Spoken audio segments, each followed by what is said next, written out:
I'd like to welcome each and every one of you to this evening's meeting, this Tuesday, chilly November 15th of 2022. This is the 22nd meeting of the Board of Directors for the calendar year 2022. We'll begin with an invocation by Joshua Tompkins, and I'll lead the pledge. All rise.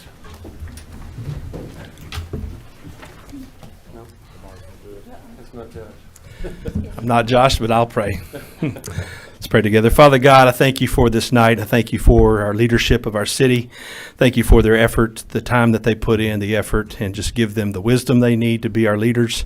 We're grateful for the city we have. Protect this city. Continue to use all the servants, police officers, and first responders. We're just so grateful for the people, the men and women who put in the time. We look to you because all good things come down from above, from the Father of lights, with whom there is no variation or shifting shadow. In your holy name we pray. Amen. Amen. Please join me in the pledge. I pledge allegiance to the flag of the United States of America and to the republic for which it stands, one nation, under God, indivisible, with liberty and justice for all.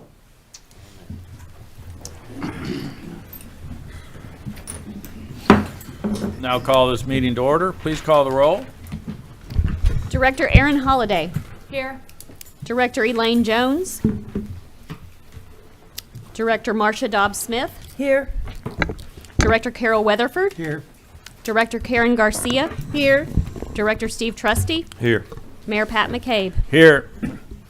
Now we'll consider the approval of the agenda. Are there any additions or deletions to the agenda or items to be moved from the consent agenda to new business? Hearing none, I'll entertain a motion to approve. So moved. We've got a motion by Director Trustee, seconded by? Second. Second by Director Holliday. All in favor signify by saying aye. Aye. Opposed, same sign. Agenda is approved. Now we'll consider the approval of the minutes of the regularly scheduled meeting of November 1st, 2022. Are there any additions, deletions, or corrections to the minutes as presented? Hearing none, I'll entertain a motion to approve. So moved. Director Trustee, seconded by? Second. Director Weatherford. All in favor signify by saying aye. Aye. Opposed, same sign. Minutes are approved. Proclamations. We have a special proclamation today that we're going to present to Pastor Lamar Trishman of Grace Church, a day of Thanksgiving. I'm going to ask City Director, District 5, Karen Garcia, to read the proclamation. Pastor Lamar, come forward. Thank you, Mayor. The City of Hot Springs proclamation, whereas our forefathers established a day of Thanksgiving, a special day set aside to acknowledge their blessings, and whereas it has become traditional for the people of the United States to celebrate a day of Thanksgiving as a way of reflecting on their many blessings and giving thanks for all they have been given. And whereas the people of this country, and more specifically the people of Hot Springs, Arkansas, are truly blessed with much for which we are thankful, and whereas we count our blessings, let us not forget the freedoms we so often take for granted, freedoms that were hard fought by earlier generations and current servicemen and women who have given their lives so that we might be free. And whereas with these freedoms come a responsibility, it is up to each of us to find a way to participate in the community by working through the churches, the schools, the local service organizations, and the city to help improve the quality of life for those who are less fortunate.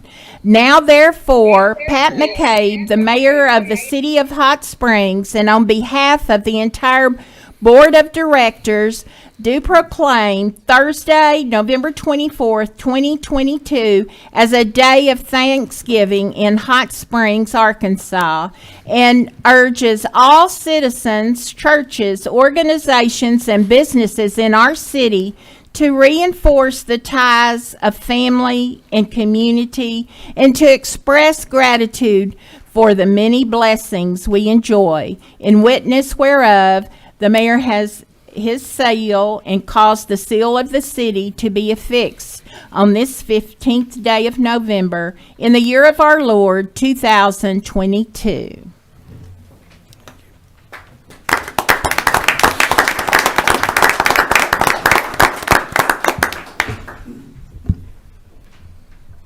Thank you. Thank you. Thank you. Thank you for this. We are excited about this new venture. We are currently in the Vapors, leasing that space, and we don't know what happens on Saturday night, but we redeem it on Sunday morning. So it's a good thing. We're thankful. Thank you, guys. Thank you.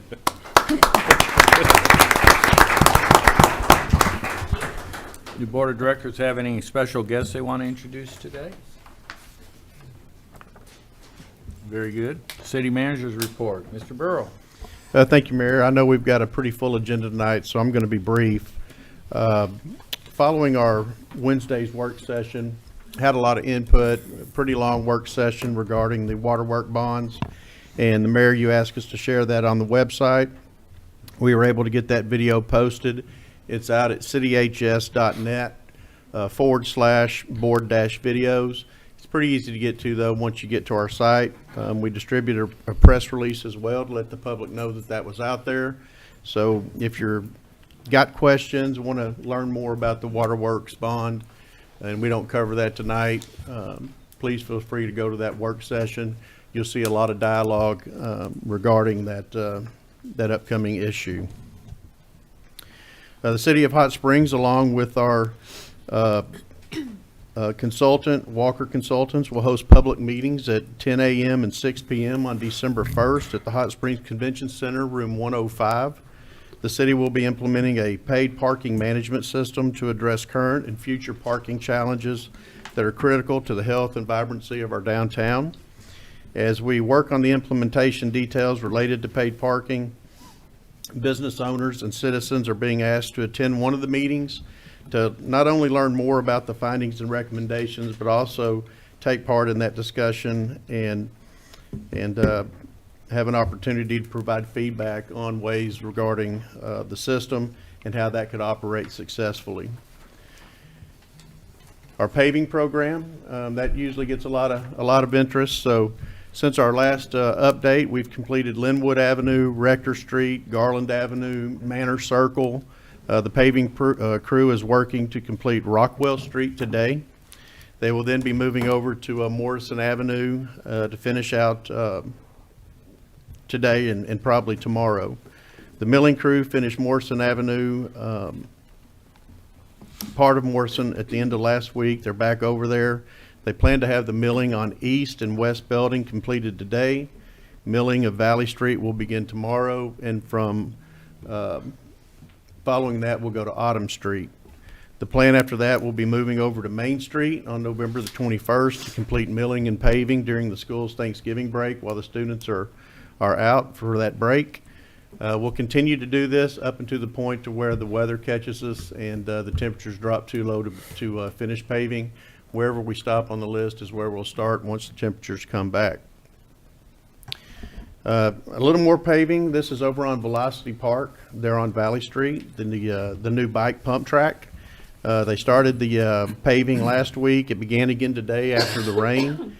If weather's okay, hopefully we'll have that completed by the end of the week. All of this paving, though, is being placed and compacted by hand and hand tools because of the unique twists and turns of the pump track. So if you haven't been by or seen that, it's just right down from the skateboard park and the recycle center. Take a look at that. That's going to be a great addition to that particular area, and there's a lot of excitement. I've had some calls on this, so we're excited to get the first phase open, and hopefully we'll be moving into the second phase real soon. Mayor, that completes my report. Very good. Thank you very much.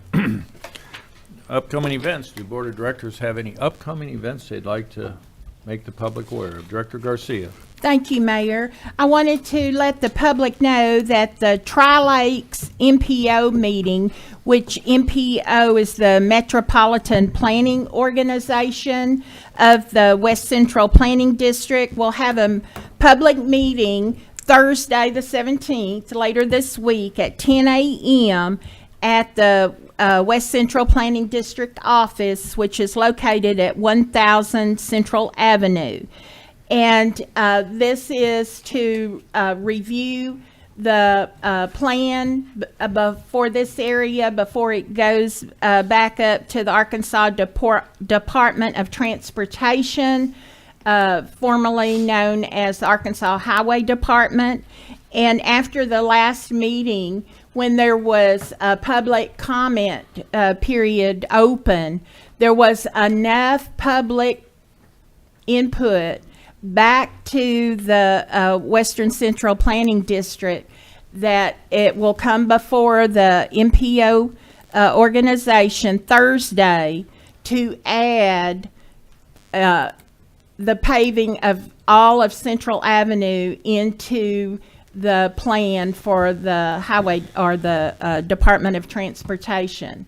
So your voice is being heard. It will come before the MPO on Thursday. This is a public meeting that you can attend if you so wish. And I think it's a great thing that people let their voice be heard, and to go back to them about our need for the paving of Central Avenue, which is a state highway, and the maintenance and paving is the Arkansas Department of Transportation. So thank you for letting your voice be heard, and you are always welcome at these public meetings. Thank you. Thank you. Any other announcements of upcoming events?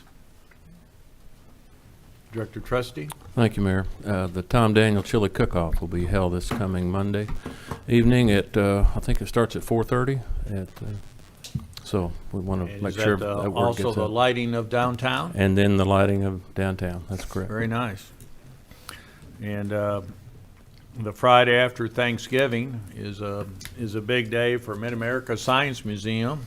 I mean, they're open for all the kids to come, but at dusk, they have the lighting of dino lights, and that has been a crowd favorite for young and old alike, where different organizations will go out into the grounds and decorate the various dinosaurs, and there's various prizes or selections of first, second, third. So a lot of kids enjoy that, and it tends to be one of the busiest days of the year for the Mid-America Science Museum. So if you have little kids or grandchildren, consider that on a Friday early afternoon, and you start off inside and then do dino lights and kind of walk off some of that turkey you had the day before.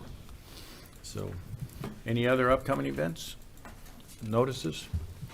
Thank you. Mayor, since you More part? mentioned the lights, the Garvin Gardens will resume their Christmas lights on Thanksgiving night through December 31st with the Millions lights and some new attractions there. And this is the first time since the pandemic of COVID that they've been able to have everything back with some new lighting features. So I think this will be a great season for Garvin Gardens. Very nice. Thank you. There being no further announcements, we'll move on to the consent agenda. These are generally of a routine nature that do not warrant individual discussion, so I'll entertain a motion to approve the consent agenda as presented. So moved. Director Weatherford, seconded Second. by Director Trustee. All in favor, signify by saying aye. All right. Aye, opposed, same sign.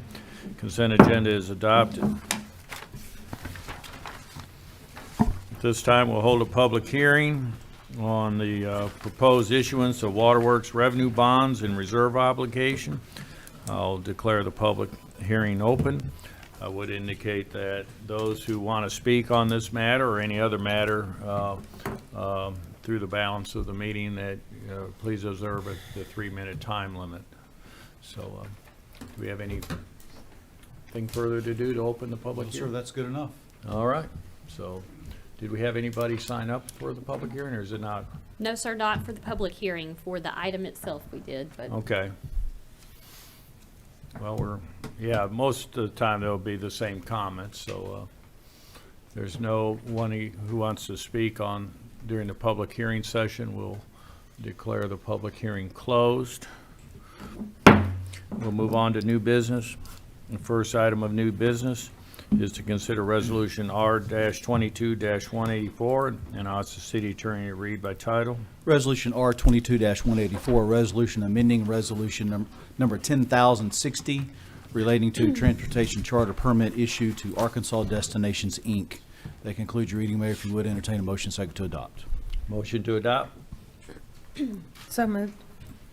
Director Dobb Smith, seconded by Second. Director Holliday. And the staff report will be provided by City Clerk Harmony Morrissey. Thank you. This is a little bit of a unique situation. I'm going to kind of go back in time a little bit. On July 11th, Arkansas Destinations applied for a charter permit. On July 27th, the Transportation Advisory Committee held a duly advertised public hearing and recommended that the application be approved. On August 16th, Resolution 10,060 was adopted by the board, approving the application of Arkansas Destinations for the charter services permit. On October 7th, Mrs. Cohen of Arkansas Destinations remitted the annual permit fee and sent in the registration form for the two trolleys to be operated under the permit. The registration showed both trolleys registered and insured by Arkansas Charters and Tours rather than Arkansas Destinations. So when asked to clarify the relationship between the two entities, she did explain that Arkansas Destinations books the charters, but the vehicles are actually operated by Arkansas Charters and Tours. Mrs. Cohen is the president of both companies. Because Arkansas Charters and Tours operates the vehicles, the application for the permit should have actually been submitted in that name rather than Arkansas Destinations. So Mrs. Cohen is seeking to amend the resolution that approved the charter permit to include the name Arkansas Charters and Tours. So on November 2nd, at another duly advertised public hearing, the Transportation Advisory Committee voted unanimously to approve this change for her. She has joined us via Zoom this evening. If you have any questions for her, I'm also happy to answer any questions you might have on the city side. Very good. Ms. Cohen, do you have any comments you'd like to make? My only comment is that we were in the process of forming the Arkansas Charters and Tours entity when we were asked to apply, and it didn't exist until a little bit later. I'm not sure of my actual charter date, but it has to do with interstate and intrastate travel. So our intrastate travel company is Arkansas Charters and Tours. Our interstate company is Arkansas Destinations. So with Hot Springs being inside the state of Arkansas, that's our vehicles are operated through the intrastate permit that we have with DOT, Arkansas DOT, which is now Arkansas Charters and Tours. Very good. Any questions of the board to Ms. Cohen? I have one, Mayor. Director Trustee? Thank you, Mayor. Ms. Cohen, our information tonight says that you're president of both companies. Yes, sir. Is the ownership common, or is one of these companies owned by the other company or a subsidiary? Owner common, I guess you would say. Common ownership? Two different LLCs technically right now. Okay. We're still kind of transitioning, but the insurance has definitely transitioned. So Okay. that was the first piece of it. Okay. So you got to see that piece of paper before anyone else, probably. Any additional questions of the board of Ms. Cohen? Thank you. Thank you. Ms. Y'all have a good Morrissey, night. Did we have anybody sign up to speak on this? No, sir. Any discussion amongst directors? Hearing none, please call the roll. Director Holliday. Aye. Dobb Smith. Aye. Weatherford. Aye. Garcia. Aye. Trustee. Aye. Mayor McCabe. Aye. Resolution is adopted. Now we'll consider Resolution R-22-185. And I'll entertain a motion to, I'll read it for you. yeah, Mayor, just read first. by title, sorry, thank you. Fine. Resolution R 22-185, a resolution authorizing a contract for economic development assistance with Hot Springs Metro Partnership. That concludes your reading, Mayor. If you would entertain a motion second to adopt and have discussion. Motion to adopt. So Director moved. Trustee, seconded by Second. Director Holliday. And Mr. Albright, City Attorney, will provide the staff report. Thank you, Mayor. We also have with us tonight Gary Troutman, Scott Drews, James Montgomery, Cole McCaskill. If there are other questions after I give my brief introduction, they're here to assist in that. For many years, the City of Hot Springs has engaged Hot Springs Metro in our economic development assistance. That's their charge. That's what they do, and they do it well. This is an extension of that existing contract, but it goes a little bit beyond that from our canned agreement, if you will. The base amount involved in this is $100,000 for their economic development assistance, plus an additional $12,500 for residential recruitment programs. But earlier this year, members of Metro Partnership addressed the board concerning the marketing and the vetting of possible proposals as they pertain to the Majestic Hotel. And so a provision has been added for the 2023 contract, and with your indulgence, I'll just read that provision. This is paragraph M on page 6 of the agreement, 113 of your packet. The city owns real property throughout the corporate limits that possess economic opportunities if properly developed. One particular location is that of the former Majestic Hotel site. Hot Springs Metro Partnership shall endeavor to secure a suitable buyer for this property for development. To that end, any and all offers received by the city from prospective buyers through September 30, 2023 shall be forwarded to Hot Springs Metro to be vetted. No action shall be taken by the city unless and until Hot Springs Metro Partnership provides the city with a rating and ranking of all proposals received upon conclusion of the vetting period, which shall conclude on November 1, 2023.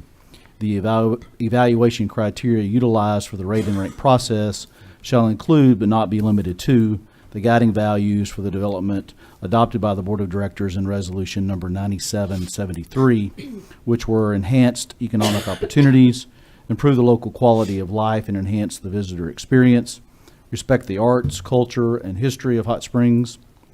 Notwithstanding the foregoing, in addition to vetting any such offers received by the city, Hot Springs Metro Partnership shall actively solicit prospective buyers for suitable development for the former Majestic Hotel property.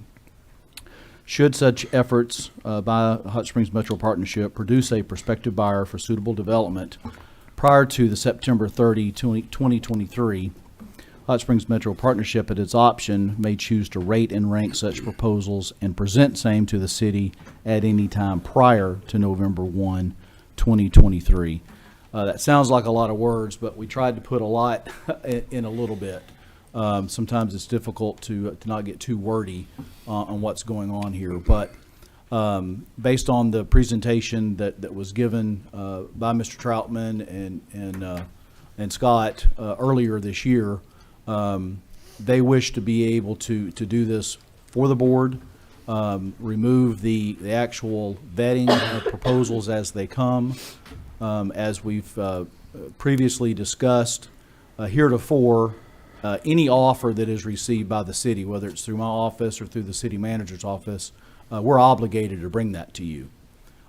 This contract would shift that to where they go directly to Hot Springs Metro Partnership, and they can do the work that they do on a daily basis for their own businesses on behalf of the city of Hot Springs. Before any decision is made, obviously, all those proposals will come to you in a rate and rank format, similar to what you've seen for professional services, whether it be an engineer firm or something of that nature. They will have the criteria that is equally applied to each one of the applicants. Hopefully there's many, there may not be. And yet, if there is a really good opportunity that comes forward that in which time is of the essence, they are at liberty to bring that to you prior to the end of the time period that was specified in the contract. If you have any questions of me, I'll attempt to address those, or maybe Gary has something that he wants to add. Director Trustee. Thank you, Mayor. Brian, that was my concern. Time is of the essence on some of those contracts, and they expire if there's no acceptance or counteroffer made in that contract, the Metro Partnership will abide by all those deadlines, and we'll have that information prior to any offer expiring. I'm sure that they will. Yes. I don't want to speak on behalf of them, but if there is, the vetting process is what's important here for us to do our due diligence before the proposal does their due diligence. We need to know a little bit about them as well. Sure. And so, if we have a situation like that, I would expect Gary and his group to convey that to the person or entity that is making a proposal, so that they understand the parameters in which they're being placed. If they're not willing and it's going to expire, then we will have to do something about that. We'll have to bring it to you. But it's the solicitation, using their contacts to reach out, that they have, that, quite frankly, I don't have that kind of expertise, or contacts, and the vetting of those proposals. And that's a very important part of this process, certainly. Yes, sir. Vetting of the proposals. Director Garcia? Yes, I am glad, as our economic contractor for economic development, that they're willing to do the vetting. But I wanted to offer an amendment on page 6 of section M of the agreement. After vetted, between no action taken, that copies of offers shall be forwarded to the board members as they are received. And this is to allow the board to have a check and balance and oversight, that when everything, not that there's not trust there, but just that we demonstrate it, that we have the list of everything that was submitted. And I don't feel that we abdicate that all of that responsibility for 11 months or 10 months. So I move that we insert one sentence. Also, copies of all offers shall be forwarded to the Board of Directors as received. What would the timing of that be? As they're received. Immediately, I assume. Yes, sir. Not to take action on, but we maintain a list, and then when we receive the proposals or their recommendation, we've already got a complete list. We can match it to that. That provides a check and balance.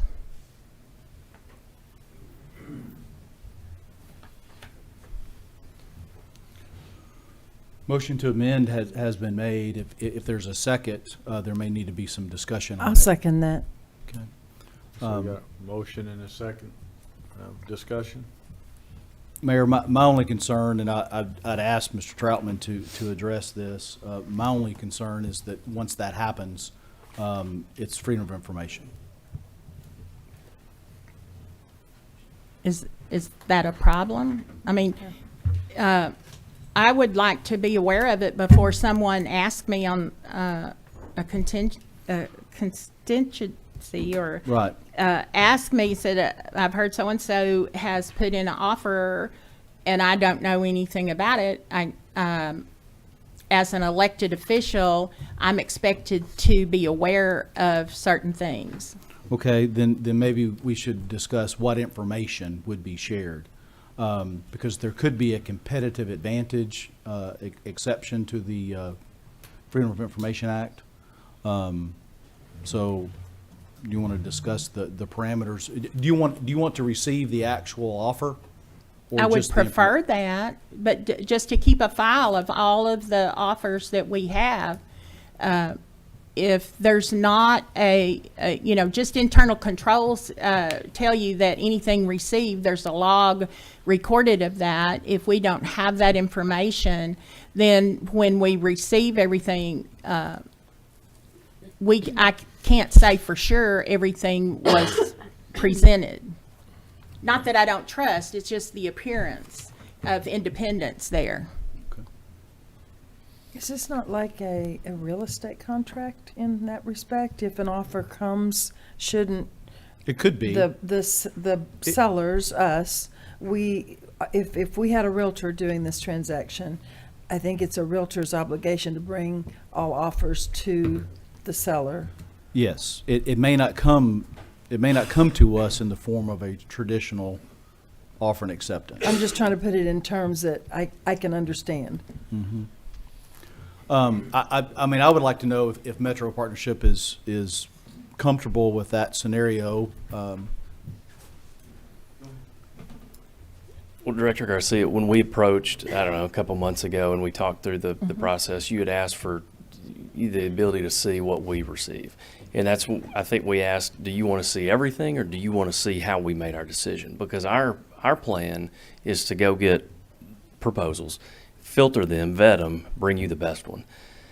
You asked to see our criteria, and so we're in the process of developing that. Once we come to the best one, that's where we give you the rate and rank system, and you see how we made our decision. Our concern, like Mr. Albright said, is we don't expect to get a real estate offer. We don't expect somebody to come in and offer us $2.5 million with no plan. We want to go out and make sure their plan is there. They're financially able to do what they say they can do. But there's going to be proprietary information in those proposals. Significant time and effort that we anticipate going into those with unique designs and plans. And if all that information is made public, we're not going to be, I don't think we're going to be able to bring anybody to the table. Well, If at a they know minimum, I their think work is we all needs, exposed. the board needs to know that offers have been submitted to you, and I'm not asking for your proprietary information to be sent to us, but when we need to maintain a log of any one that we send, that comes here and the city sends to you, or that you receive directly, so that we are fulfilling our stewardship responsibilities too. Sure. When you're saying offers, are you talking about an offer to purchase the property Yes, sir. or a proposal to develop it? Because we may be talking two different things. If we receive an offer to purchase, if we receive a real estate contract, I don't have any problem sharing that. I think where we're going to have difficulty with developers is if all of their information is made public. That's the concern that we have. Well, I wouldn't want any of their secrets, or, if they're looking at different locations, and that's one. I understand the Chamber and the Metro Partnership deal with that on an ongoing basis, and we're not privy to that now. So that same privacy that's included in those Sure. proposals would still apply, but we would still want to have a log of everyone that's either applying or made an offer, for sure. And that's what we'll do with this rate and rank system. Like I said, we're developing those criteria now, and we'll have a listing for you and show you how we arrived at our decision of the one that we recommend. That's fine. I understand Any that. offers to purchase, that's fine. We're good with that.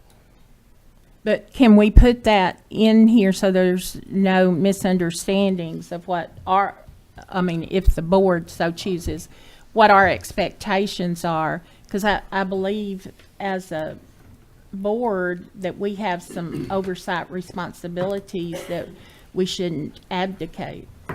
Sure. My only concern is if it was copies of everything that we received. But if it's only, XYZ had a proposal and you just said, we have a proposal from XYZ, no, that's fine. okay. That's fine. And then the offers would be forwarded in total.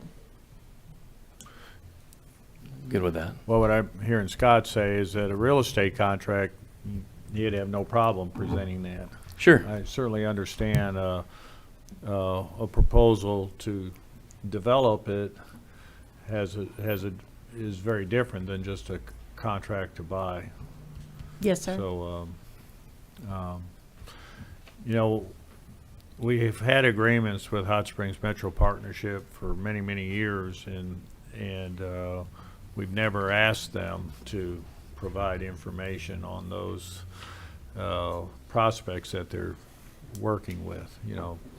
And this would be a little different, I guess, if we're asking them at this time to, on this component of their contract, to make us aware of their prospects or the people that they're in communication with. So, Well, that's because this is specifically brought out in this agreement for this specific no, property. I understand, it's a little different agreement. Right, You know, right. the concept is still there. We wanted to be specific in their Right. charge. Right. And But, we don't pressure them to share their specifics on their other confidential showings and things they're in negotiation with. And the developments would be the same. I want to make sure that if we do approve the amendment, that, or if the amendment needs to be revised, that all parties here understand what's the expectation of each.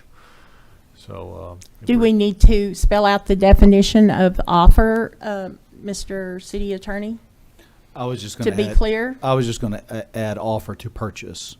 Copies Okay. of all offers to purchase Okay. shall be shared with the Board of Directors as received. I accept that friendly amendment to the amendment. We're good with that. Will you still second that? I didn't second it. Oh, you second. Second it. I do have a I don't question know. though, if I may, for Gary. So, just out of curiosity, when you come and give your Metro Partnership reports, I'm assuming parts of this would be parts of your report.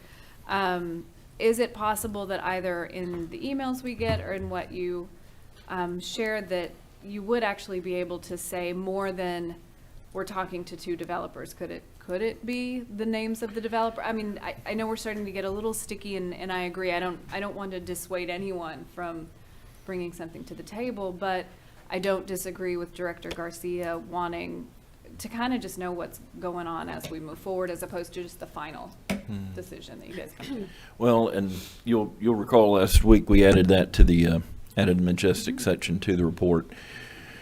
You know, Director Holliday honestly coming to the mic, and you know, sometimes these negotiations are very sensitive, sometimes not as much.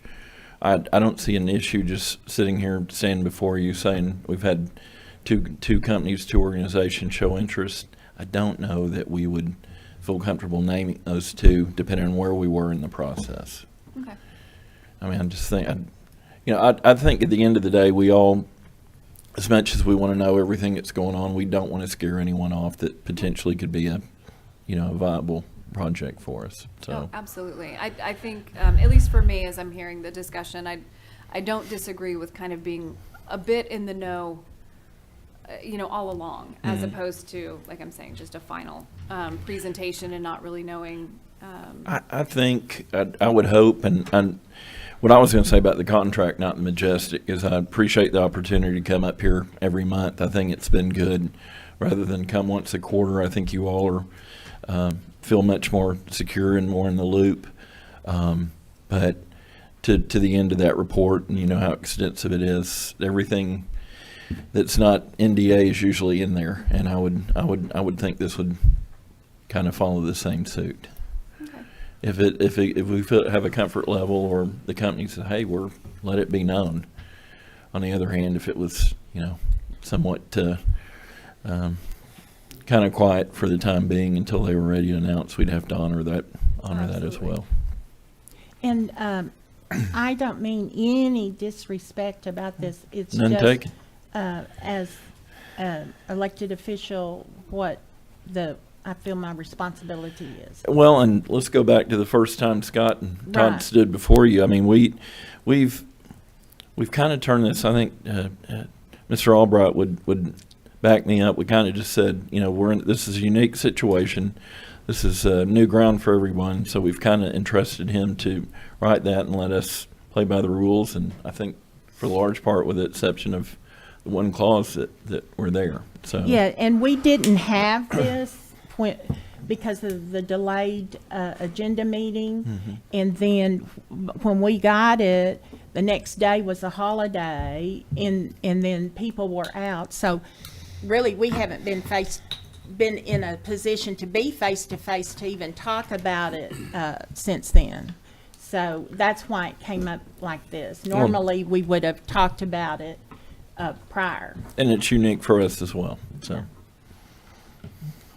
Well, let me ask this question just on a timing matter. Obviously, you know, as you approach people, they may or may not show signs of interest. The fact that they show signs of interest, that's, in my mind, not a reportable activity to us, because there's nothing been signed. They're saying, hey, yeah, let us look at it, let us do some upfront work, and if we feel we're going to proceed, then we'll become more formal. Is that the way that this process would normally work? I would think so, because I mean, it's, you know, you've got to have some interest there before you get to a certain level. So, I'm curious. I'm sure Scott is. I mean, we're going to be proactive in our recruitment, for lack of a better word. But I don't really have a feel for how much attention we're going to get. No, but if a person says, yeah, I'll fly down and take a look at it, you're not going to call us and say, hey, you know, XYZ Corp's coming down to look at it. Wouldn't, unless they wanted it to be known. You know, Well, if but they made there's a point that, hey, there's no action. There's not an agreement to buy. That's true. There's nothing there, yeah. except somebody says, well, I'll take a look at it. But they might ask for you to be there as mayor. Well, that could be the case, but all I'm getting at, I'm trying to get a Right, a timing reportable, thing. right. What you asked for is if there's a contract to buy, that comes, Offers to Yeah. purchase. that's offer to purchase. Well, I heard Director That Dobb doesn't come on Smith day that, one. yeah, the contract, where it applies to real estate, I think that's where where the rubber meets the road. Yeah. So, is the wording proper now? What is our final wording on this? Copies of all offers to purchase shall be shared with the Board of Directors as received. Yes, sir. Does that is that an amendment to the amendment? I mean, we. She has accepted that wording. Okay. As her motion to And you've amend. accepted It has it been as a second. seconded. Okay. And so we would need a vote to approve the amendment first. Okay. Call the roll on the amendment. Director Dobb Smith, Aye. Weatherford, Aye. Garcia, Aye. Trustee, Aye. Holliday, Aye. Mayor McCabe. Aye. Amendment is approved. So any further discussion necessary after the amendment? Very good. Did we have anybody sign up on this? No, sir. Okay. Any further discussion? Hearing none, please call the roll. Director Weatherford, Aye. Garcia, Aye. Trustee, Aye. Holliday, Aye. Dobb Smith, Aye. Mayor McCabe. Aye. Resolution is adopted. Thank you. We'll move on to Resolution R-22-186 and ask the council to read by title. Resolution R22-186, a resolution authorizing amendments to the City of Hot Springs, Arkansas 2022 budget for certain employee compensation and for other purposes. That concludes your reading, Mayor. If you would entertain a motion second to adopt. Motion So to adopt. Director Second. Weatherford, seconded by Director Garcia. Please. Mayor, this particular item I'm comes sorry. to, Karen, you're going to provide the overview? yes. Okay. To consider, staff is recommending that you consider providing a certain employee compensation in the amount equal to $1,200 per full-time employee and $600 per part-time employee. This comes to you as expressed as a desire from one of our board members to add this to the agenda. This payment will be equivalent, as I mentioned, to $1,200 for full-time, $600 part-time. The payment will be dispersed with payroll checks, pay period ending November 25th, which would be the first paycheck received in December. Since this was not included in the 2022 budget, it is necessary to make budget adjustments to enamel this payment. The budget adjustments will come from the fund balance of each fund, about $573,250 from the general fund and $348,200 from enterprise funds. As you know, that we are forecasting to bring right at $4 million into surplus at the end of 2022. And so the funds are well positioned to cover this amount if the board so desires to move forward. We did discuss another option, which was the ARPA funds. But as you know, we have several unfunded capital projects that we're hoping to use those funds for. But I did want to present it to the board as requested.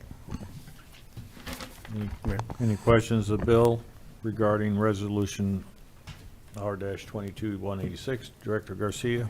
Isn't this what was provided last year?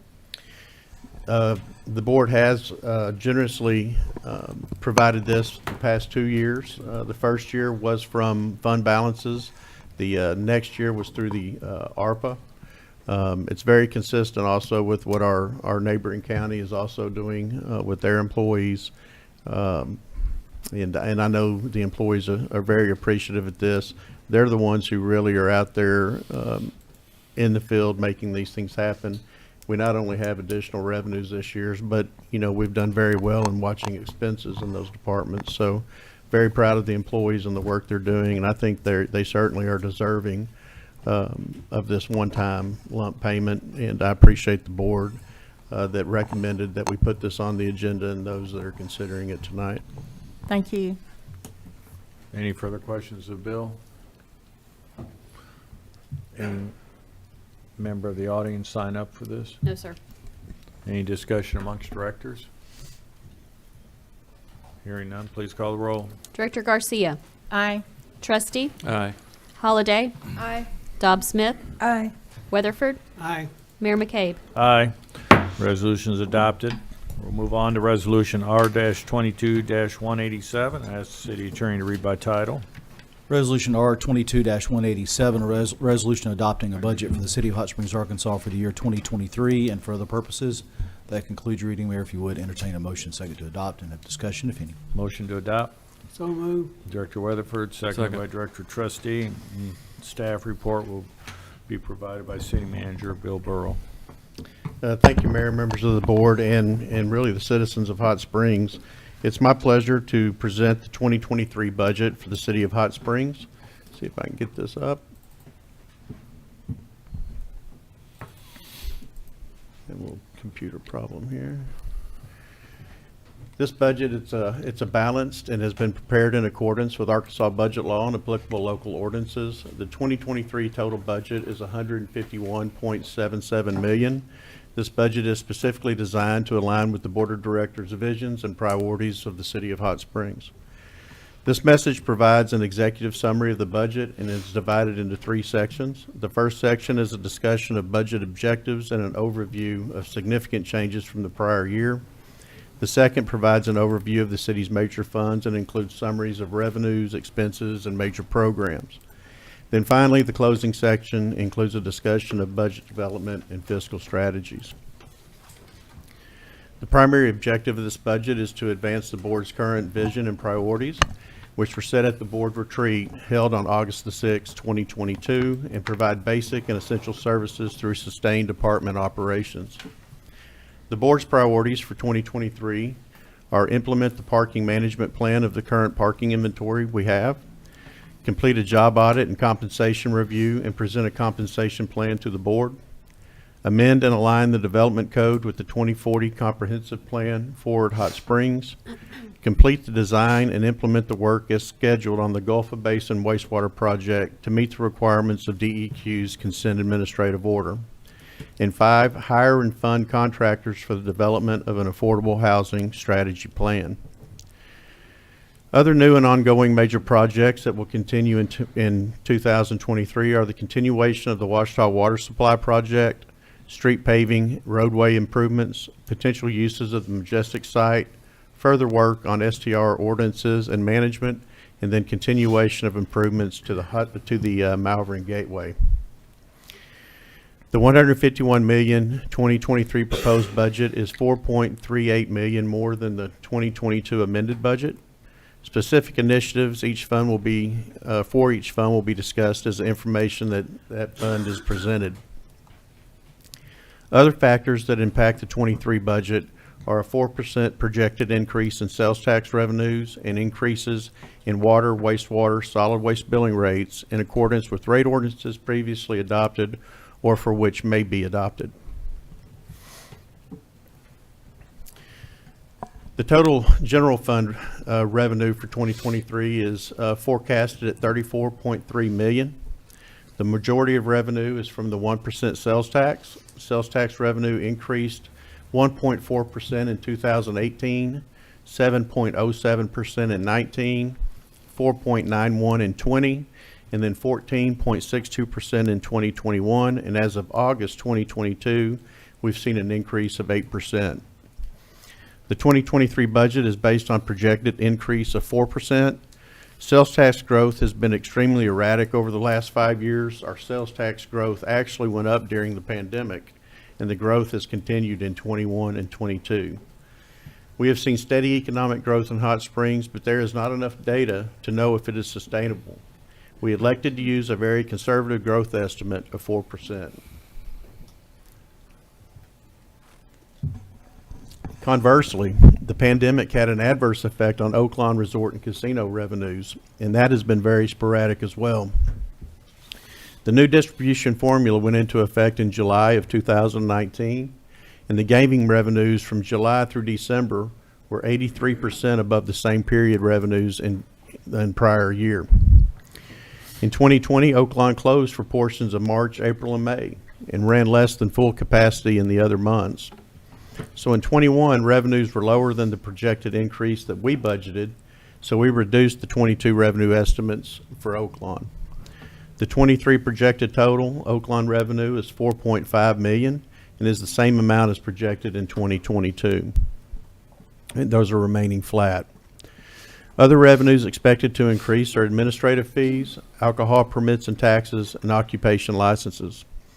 Intergovernmental revenue will also increase due to the memorandum of agreement with Garland County that was signed in April of 2021 that allows us some participation in their sales tax growth. This number is estimated to be $200,000 in the upcoming budget. Loan proceeds are a function of the amount of capital that will be financed. Each one of you should have a copy of this budget message as well in your packet. The total expenditure budget for general fund is $33.8 million. Transfer to other funds are 56% of the general fund expenditures. Most of our general fund are transfers over to police, fire, and other general fund dependent departments. Of the remaining amount after the transfers, the majority is actually personnel expenses. For the proposed 2023 general fund, the revenues exceed expenditures by approximately $432,500. All of the department budgets have increased slightly due to the pay adjustments. A few have larger increases in their total budget with explanations below. The current Human Resource Director will be retiring in mid-2023. We're going to miss you, Minnie. The Human Resources personnel budget for 2023 includes some funds for salary for a new Human Resource Director to come on board before that retirement takes place and help facilitate a smooth transition. The Human Resource budget also includes funds for the previously discussed job audit. Information Services budget reflects some increases for moving software to cloud-based solutions and replacement and upgrade of the main server. There are also some slight increases in personnel. This is due to a reorganization of that department, reflecting in revised position titles and duties. Parks and Trails is another that has increased over the 2022 budget. This is primarily due to adding 3 mower positions and a part-time trails coordinator position. The mowing services that have been contracted out in the past, therefore their services budget has decreased in 2023. So basically we're no longer going to be contracting out the mow services that we've had over the past years and bringing that in-house. There are increases in the 23 budget for additional grant match for Velocity Park, various playground equipment, as well as equipment such as a ditch witch and side-by-side. We have quite a bit of funds available for sports recreation, which is primarily Kimry Park in this instance. We've got some deferred maintenance there that we're going to address in 2023 with this particular budget if approved. $365,000 of that is LED lighting that we've really needed for several years, as well as some fence replacement and a new concession stand. Public Works, their 23 budget reflects increases for the replacement of roof at the transportation depot and a new chipper truck. And then traffic has increases in the budget, and they're a portion of a new generator for West Mountain up at the tower. We do a portion of that. We split it actually with the county. That tower supports both city and Garland County. We also have new upgrades to traffic signal equipment. I believe there were 4 cabinets in that particular budget. The police fund, the 2023 police revenue budget is $16.8 million. That's about $1 million increase from the 2022 adopted revenue. This includes a 4% increase in sales tax as well. The amount of subsidy from the general fund is expected to increase $56,000. I think that comes to right out at $8 million. Excuse me. The majority of the police expenses are personnel. Their expense budget is $16.8 million, in line with their funds. And this fund and the fire fund, they always balance out. Whatever is deficient, we supply with those general fund transfers that I spoke about a minute ago. So police and fire will always be a neutral fund, but it's heavily dependent on general fund revenues to do that. The majority of their increase is in personnel, which also reflects their mandated step increases. There are other large increases in services and supplies. As you know, we've put a priority on safety within the city, and we've really had some additional funds going into that police fund, and they're making good use of those. We're actually one of the only cities in Arkansas that are seeing double-digit decreases in crime, especially violent crime. So we're proud of the work that they're doing, and hopefully we'll continue to fund at this highest level. Fire, the 2023 revenue budget is $12.6 million, which is a $600,000 increase from 2022. Also has a 4% increase in general sales tax. Other revenue sources remain consistent from prior years, and then the amount of funding subsidy from the general fund is expected to increase an additional $370,000 over 2022. The 23 expenditure budget is also 12.6. Most service funds, the majority of the expenditures is personnel. However, we do have one change coming, and we're starting to look at a succession plan in the fire department and how that's going to have a ripple effect, I think, throughout the ranks. We're adding 2 lieutenant positions that will replace 1 training officer in mid-2023. And then the remainder of the budget is just routine with very few increases from 2022.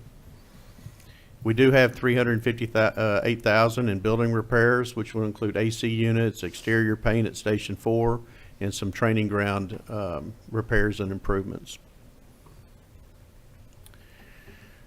The street fund, street highway tax fund, and Our Roads Now funds.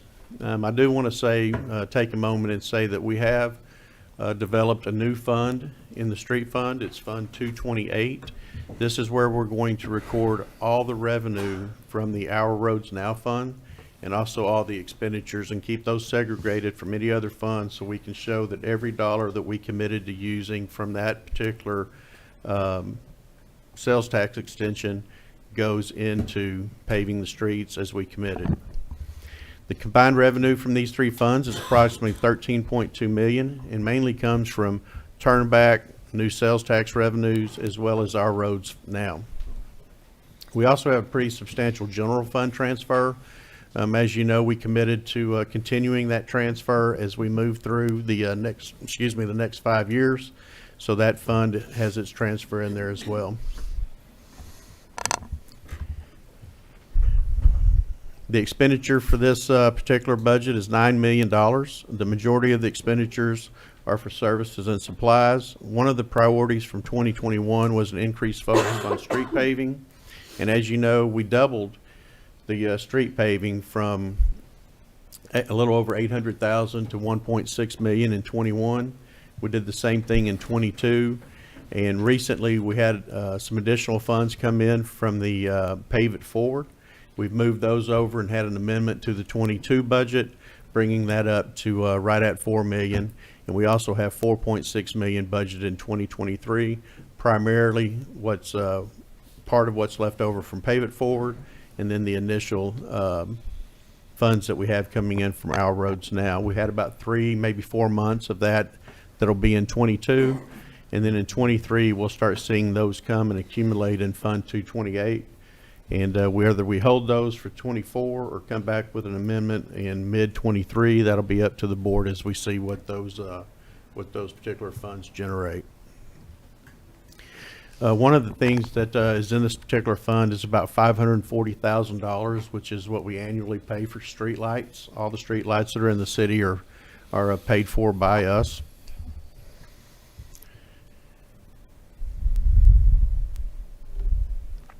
Want to touch a minute on the airport fund. The 2023 revenue budget is 4.1 million. The majority, 65% of the revenue, is from the sale of fuel. This is an increase from 2022 budget that reflects the board-approved increase in profit margins as well as rental income, which slightly increased in 23. Their expenditure budget is 4.9 million. However, a large portion of that is from depreciation.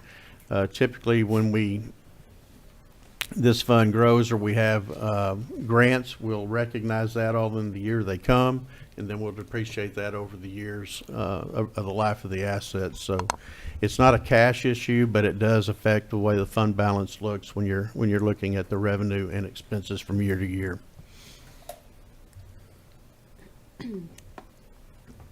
Solid waste. This is a pretty large budget for the city. Its revenue budget is 9.1 million. Its expense budget is 9.3 million. So typically we'll see a fund balance cover this, and they've got a significant fund balance that's able to cover that 200,000. But typically when we see this, we'll budget for the worst and perform to the best. Even though it may have a 200,000 deficit budget, we'll probably see that come in with a surplus.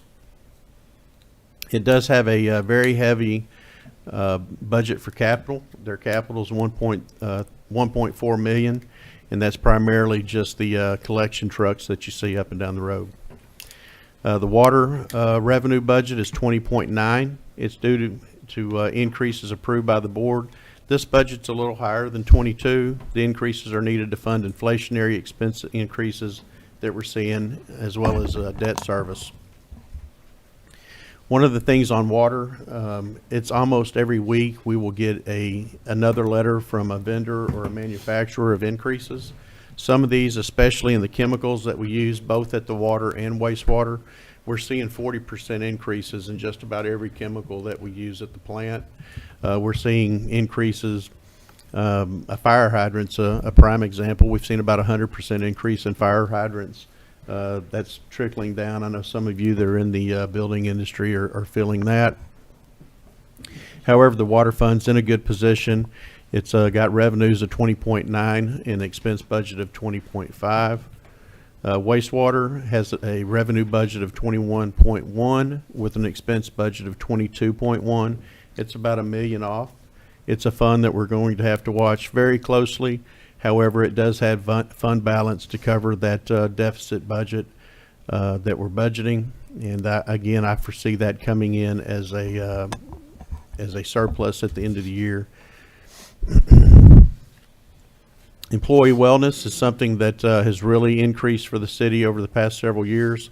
If you recall, this was a fund where we actually had to borrow. It was a negative fund balance and had to borrow about $2 million from the general fund to be able to fund that. When we changed our insurance to self-insured, we started to see some really good increases coming back, working with Qual Choice and Stevens. Currently, this has a fund balance of 6.4 million, and that's been over the past 5 years. So that fund is remaining very healthy. So finally, the development of the city's budget, as you know, takes several months and hundreds of hours of staff time. For this year, each department was instructed to develop a conservative budget focused on the board's objectives Once the departments had completed their budgets, they held meetings with myself, the deputy city managers, the finance director, and human resources director. We reviewed each one of the budgets, we went through every line item. We made some changes, made some reviews. Once we had that to where we felt it was a good budget to present to the board, we made those adjustments and brought that to you tonight. We also had a board work session. I appreciate the time that the board gave us that night, discussing some of the challenges as well as some of the major projects that we have in the budget. It's balanced. It's fiscally responsible for service demands currently experienced by the city. In some cases, it's balancing by using some of the fund balances as I spoke of. However, with standard accounting practices and budgetary demands fluctuate significantly from year to year, we've got good fund balances to cover anything that had a deficit budget. For the general fund, the city has historically approved a budget that required fund balance far beyond what was subsequently needed. Again, we've always budgeted for the worst and performed to the best. As you know, up until 2020, we were having deficit budgets just about every year, and for the 20 years I was with the city, that seemed to be a very common thing. But in 21, we had a surplus budget as well as 2022, and we're anticipating about 433,000 surplus at the end of 23. The required general fund balance per board policy, as you know, is 16.5%. That equates to about 5.9 million using the 2023 budget. The estimated fund balance for 23 will be 20.1 million. A portion of this is reserved, however. Budgets for the enterprise funds, parking, stormwater may require a small amount of fund balance. However, these decisions are based on the availability and cash flow required by the fund. There are still priorities that remain unfunded, and staff will continue to explore new ways of meeting these funding requirements. Overall, the 2023 budget is based on sound fiscal decisions and provides the necessary funding for many of the board's priorities. I want to again thank all the department heads and the dozens of city staff really that helped prepare this budget, analyze the budget, and then did the presentation that you'll see tonight in your packet. I also want to thank the board for your time in helping us develop this from the work session. Mayor, I'll be glad to answer any questions that you may have on Any or the questions board of members have on directors the budget. to Mr. Burrow? Director Garcia? Thank you, Mayor. A couple of things. One, I just wanted it to be brought out that our solid waste department is all in-house. The other day, it was said that we contracted those services and we were charging a lot more than we were paying for those services, but that is not true. All of the equipment is city equipment. The employees for all of the residential, commercial, all the areas are all city employees. You verify that? That is correct. The city did contract out labor for the solid waste up until 2006. In January 1st, 2006, those services were brought in-house. Under the prior agreement, the city still had all of the equipment and the expenses as far as operating costs. They just contracted out the labor. And since 2006, that has all been in-house. There was some misinformation. I just wanted the public to be aware that that's not a fact. The fact is it's all city. That is correct. And this includes a 3% COLA for employee compensation. And I was interested in it. The county is doing, instead of the 3% COLA, every employee is getting a raise of, full-time employees are getting a raise of $1,200. And what is, if we know, I don't know, would that equate to, if it's a fixed dollar amount versus a percentage, 3%, is that the same or close to it, or do we know? What we looked at, Minnie and I looked at that yesterday, and I want to say that the county was doing $1,500 somewhere in that neighborhood per employee. What happens when you're on the pay plan that we currently have, where we have step increases as well as pay grade increases, when you start changing that by a dollar amount, each one of those steps are very consistent, and it's right at a 3% increase from step A to B to C to D to E and so forth. When you do just a dollar amount per employee, then it's going to throw your matrix of those position grades and pays off. They'll no longer follow that same consistent I percentage. understand.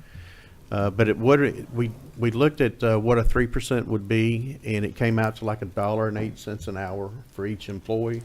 But doing that again, it's going to change the way our matrix is. The board has charged us to come back with a review of all of our pay grades in 2023. So I would recommend moving forward with the 3% and then seeing what the audit of these positions come out in 2023. So we'd need to wait until after the job audit and look at how everything falls out. Yeah, I mean, I've had several discussions with Judge Mahoney. I'm a proponent to try to get our starting pay up to $15 an hour. Right now, it's $12.33, and once we do the 3%, that'll bump all the way through. We don't have a lot of positions that are in that entry level, but those that do, it's tough to fill. Right. So, there are many positions that we have that we need to take a look at. Again, I think the last number I looked at, we were just under an 8% inflation rate. And so, a 3% Right. is still going to be a deficit compared to that. But hopefully with the 1,200 the board passed tonight, the longevity that we increased in 2021, and then a 3%, it's going to help ease some of that. And lastly, you mentioned a little bit about the ARPA funds. This does not take into consideration anything that we have in balance of our ARPA funds, and those will be allocated at a later date when we review the unfunded liabilities. Is that correct? That is correct. We Okay. currently still have a balance of, I think it's 7.9 and some Almost 8 change. million. Almost 8 million in ARPA funds. Thank you. Any additional questions regarding the budget? Anyone sign up to speak on this? No, sir. Any discussion amongst directors?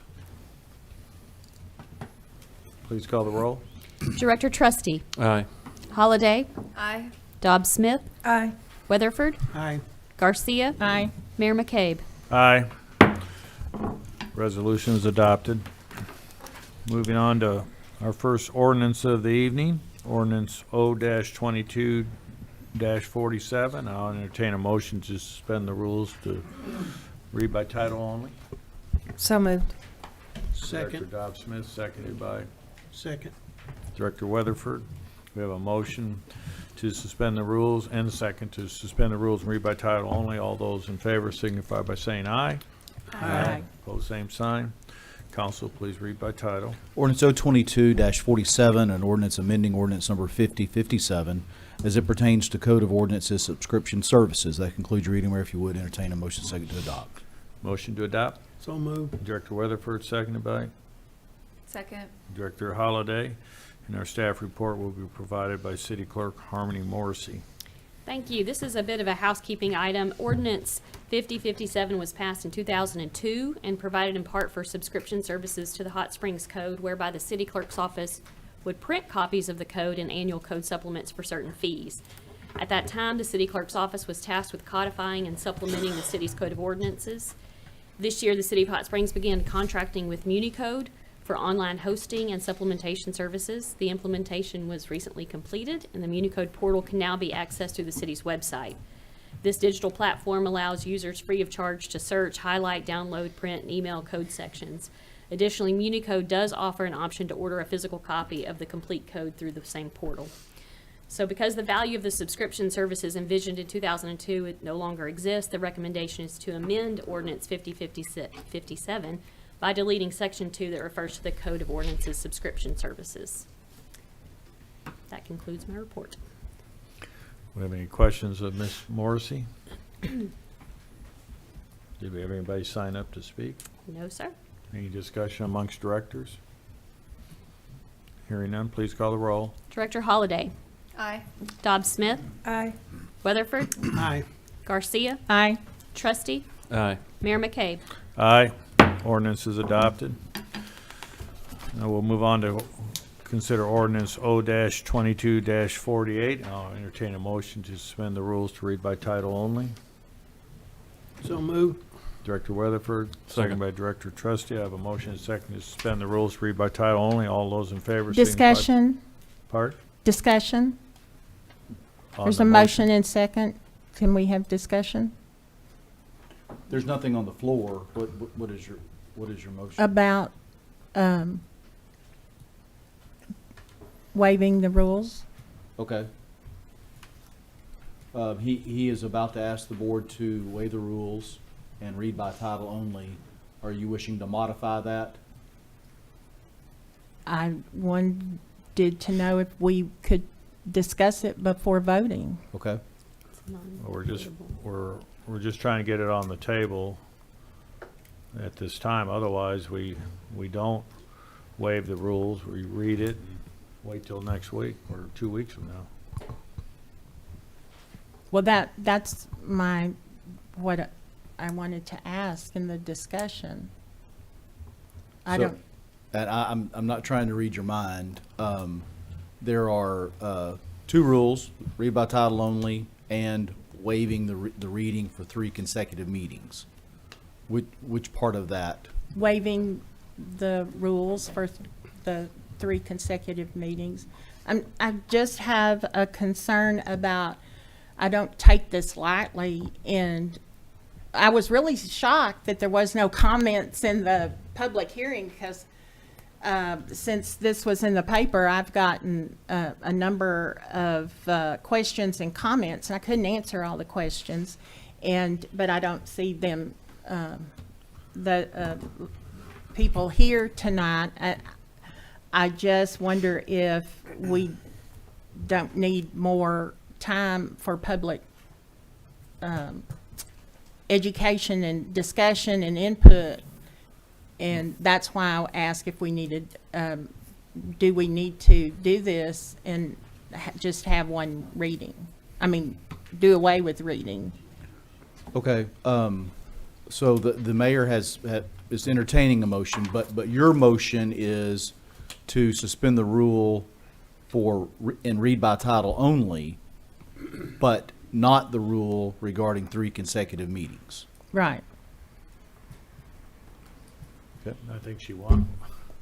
She's wanting it to be read, but no action. Is that what I'm hearing? But the board can Well, always. we'll do vote that. on that. That's what I was asking. That's what we'll vote on. The vote is to waive the rules and take action right away. Yes. Without doing anything else. Well, not necessarily take action to waive It only brings it to the floor. to the floor. But if you don't want it to go to the floor, you can suspend one rule and read by title only, but not the 3 consecutive meetings. Okay. I'm concerned we haven't had enough transparency to everybody on this based on the input and the questions I've received. But if we're prepared to answer all those, I don't know. But I know people that had questions aren't here.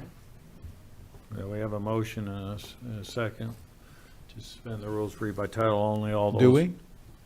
Yeah. We have a Weatherford and motion and a There's second. a motion and a Okay, second. I also heard Director Garcia, so I So I didn't don't know. know if that was Okay, a okay, motion to. okay.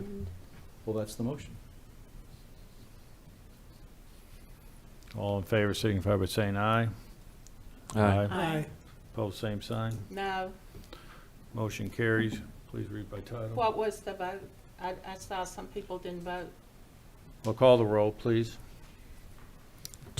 Director Dobbs Smith. I'm not sure what we're voting on. I'm sorry. Okay. We're just suspending the rules to read by title only. The motion is to suspend the rule, yeah. Aye. Weatherford. Aye. Garcia. No. Trustee. Aye.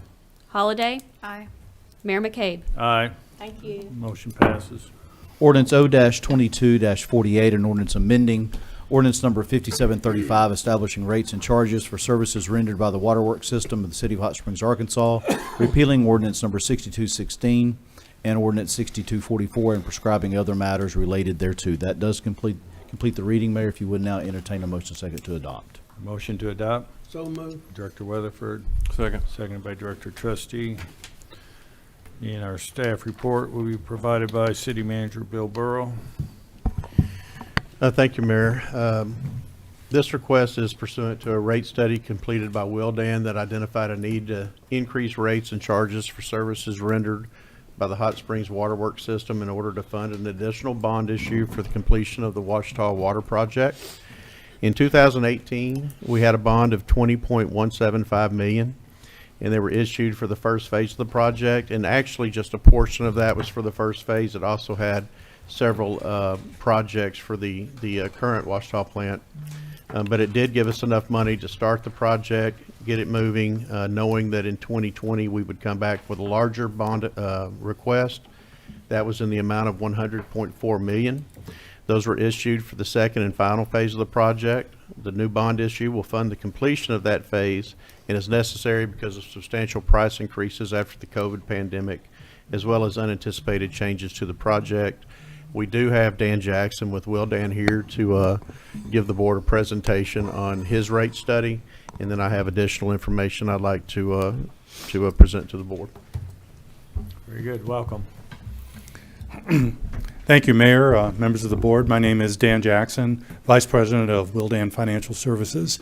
I've had the privilege of being the City of Hot Springs water and wastewater rate consultant for the past 20 years. I've assisted the city in making many difficult decisions that cities like Hot Springs all around the country are facing. And that is the fact that the cost of providing water service in the 21st century is increasing. It's increasing markedly. Water supplies are becoming much more difficult to develop. As our population increases, as our communities continue to develop, one thing is very common. Development will not happen without water resources. And water resources will not be developed unless cities put the proper investment into ensuring that those water resources will actually be developed. I've got a very brief presentation, only 8 or 9 slides here that I'd like to go over very quickly to point out the city's current financial position and to provide some background as to why we're recommending that the city adjust its water and wastewater, its water rate plan at this time. If I can get this thing to work. Okay. How about this? There we go. Okay. Mr. Burrow alluded to this earlier during his budget presentation. Costs of providing water service are continuing to go up. They're going up for many, many reasons. One reason is that your basic operating costs are going up due to factors like inflation. Look, the national inflation rate is almost 9% right now. That is impacting everybody. It's impacting all of our household budgets. But it's also impacting the cost of water service because you try to operate your water operation like a business. In other words, as your expenses increase, you have to ensure that the revenues you recover from the provision of water service cover all those expenses. Well, when inflation is 9%, costs are going to go up, and your revenues have to recover that accordingly. At the same time, the state of Arkansas has passed a new law called State Law 605, and that has made the process of implementing rates much more time-consuming and much more expensive. It has also put some additional financial burdens on utilities like the city of Hot Springs in order to meet those state requirements. The rate plan that we're presenting to you tonight enables you to recover that. But by far the most significant impact is the city's need to issue approximately $45 million of additional debt to fund the Ouachita project. This is debt that is going to go to cover cost increases that, again, that Mr. Burrow alluded to earlier. But in order to fund these additional projects, the city has to issue debt. In order to issue debt, the city has to assure the financing companies that it has a proper cash flow that will enable it to service all of the debt. And this rate plan will enable you to do so. This chart right here is a chart that shows your current and your forecast cost of providing water service. Right now, it's costing the city just a little bit under $20 million to run its water operation. As you can see from this chart here, the bar charts are broken down into a few different components. The blue component is your operating expenses. And as you can see, over the next 5 years, operating expenses are going to continue to go up. The red portion is your refurbish and replacement fund. That is also going up. The green portion is your current debt, but the purple portion is the new debt on the $45 million bond. So as you can see, your cost of services just a little less than $20 million today. It's projected to hit about $26 million by 2027. Okay, so how are we going to fund this? Well, one of the advantages of running a water operation is that you tend to know years in advance when these expenses are going to be incurred. That enables you to put together a long-term financial plan that will get you the revenues you need while minimizing the impact on your ratepayers. So for that reason, we're recommending that you gradually phase in a new rate plan that will enable you to cover all of your costs. How are we going to do this? We recommend a two-phased rate increase. In January of 2023, we recommend that the city increase its base charge for its 5/8-inch meters by $2 a month. About 90% of all of your meters are in 5/8-inch. However, you do have some larger meters, and we recommend a proportionate increase in those larger meters as well. We also recommend a 3% increase in your volumetric rate. In November of 2023, we recommend that you do another $2 a month increase in your 5/8-inch base charge, with the same proportionate increase in your larger meters and a 3% volumetric rate increase. We further project that beginning in January 2025 and each year after that, you're going to need 3% annual rate increases to cover your operating costs and this additional debt service as well. Now, this chart I know nobody can read, but it does show what the rate plan is. I'll show you on the next chart, the more important chart, which shows you what the impact is on an average monthly bill. You can see from this chart right here that your base charge for your 5/8-inch meter is $13.39 a month. We recommend taking it to $15.39 in January of 2023 and $17.39 in November of 2023, with additional adjustments in 2025 and beyond. Again, we also recommend adjustments of 3% in your volumetric rate. So what does this mean? What does it mean in terms of what people will pay? Well, the average residential ratepayer here in the city of Hot Springs uses about 5,000 gallons of water service a month. Now, an average is just that. Some people use more, some people use less. But I estimate that about 70 to 75% of monthly bills here in the city are for 5,000 gallons or less. And so for that 5,000 gallon user, right now that person pays $25.09 a month for water service. Under this plan, their monthly bill would go up by $2.35 a month in 2023. In November of 2023, it would go up by $2.36 a month. And each year after that, it would go up less than $1 a month.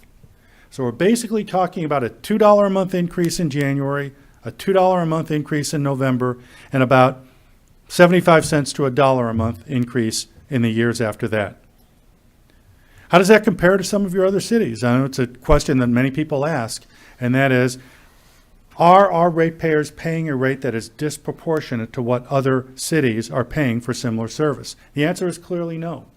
This chart right here compares 5,000 gallons of monthly water service in the city of Hot Springs under the current rate structure and the initial rate adjustment that we recommend for January with several other neighboring cities. As you can see, your rates are about where you'd expect them to be. for this region of the state of Arkansas. You're a little higher than some, you're a little lower than others. But notably, you are about $12 a month below the state average. Furthermore, when you look at rates all across the state of Arkansas, your rates are somewhere around the 20th percentile. What that means is that 80% of cities in the state of Arkansas pay higher rates for water service than they do here in the city of Hot Springs. So even though you're going to be funding this Ouachita project, which is going to secure your water resources for at least the next generation, you are still paying rates that are significantly lower than what most other cities in the state of Arkansas pay. Now, I'm from Texas. Please don't hold that against me. But I will tell you this. I know I work for a lot of cities in my home state of Texas that would gladly trade places with you right now, because the average rate in Texas for 5,000 gallons is about $50 a month.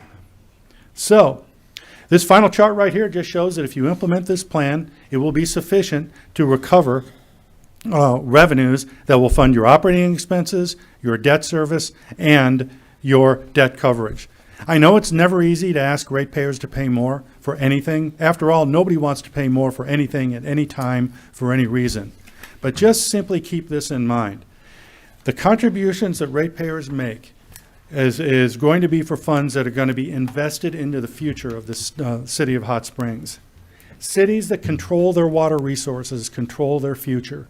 The Ouachita project will enable you to control your future here. And so the sacrifices that this rate plan is asking your ratepayers to make really should be considered an investment in the future of the city of Hot Springs. I strongly recommend that you adopt this rate plan. With that, I'd be happy to answer any questions you have. Any questions for Dan? Director Garcia? Thank you, Mayor. I want, the other night at the work session, I had asked about the water and sewer rates together. On the dashboard, you can look at those comparisons Right. with those together. Right. But we still don't have a slide on that. Yeah, this is a water rate presentation only. Only. Right, and it's only looking at your water rates, because your water fund basically recovers all of your water expenses, and your sewer fund, for the most part, recovers all of its sewer expenses. So we didn't want to mix up the two. I will tell you this, your sewer rates are a little higher than the state average. Your water rates are significantly below, and the combination of the water and the sewer rates together put you right about at the state average. That's what our ratepayers look at, because it's all on one Absolutely, they- deal. mhm. And then, would you explain, because I think we had this question the other night, and for the public too, the debt coverage number that you have at the bottom of that last slide you had Right. up is different than what our financial advisor reflected. Could one of y'all will explain what that debt coverage means, and which one is the one the state goes by? The short answer is the one that the state is going to go by is his, not mine. Mine is really more of a benchmark. Okay. It is intended to help develop a financial plan. It gives a general indicator of whether or not the rate plan is going to be sufficient to meet coverage requirements. When you look at actual coverage requirements as illustrated in a bond filing, it's generally based on what's known as maximum annual debt service, which ensures that under any scenario, you will be able to repay all of your debt. A financial plan doesn't look at it that way. A financial plan looks at what do you need this year to pay your expenses. The bond people look at what is the overall picture that enables you to repay your debt over a 20-year period. That's why the numbers tend to be a little bit different. It's a little nuanced, but we basically both came to the same conclusion. This rate plan will give you the revenues needed to meet all of your financial obligations and cover all of your expenses. So, Any additional questions of Dan? Thank you.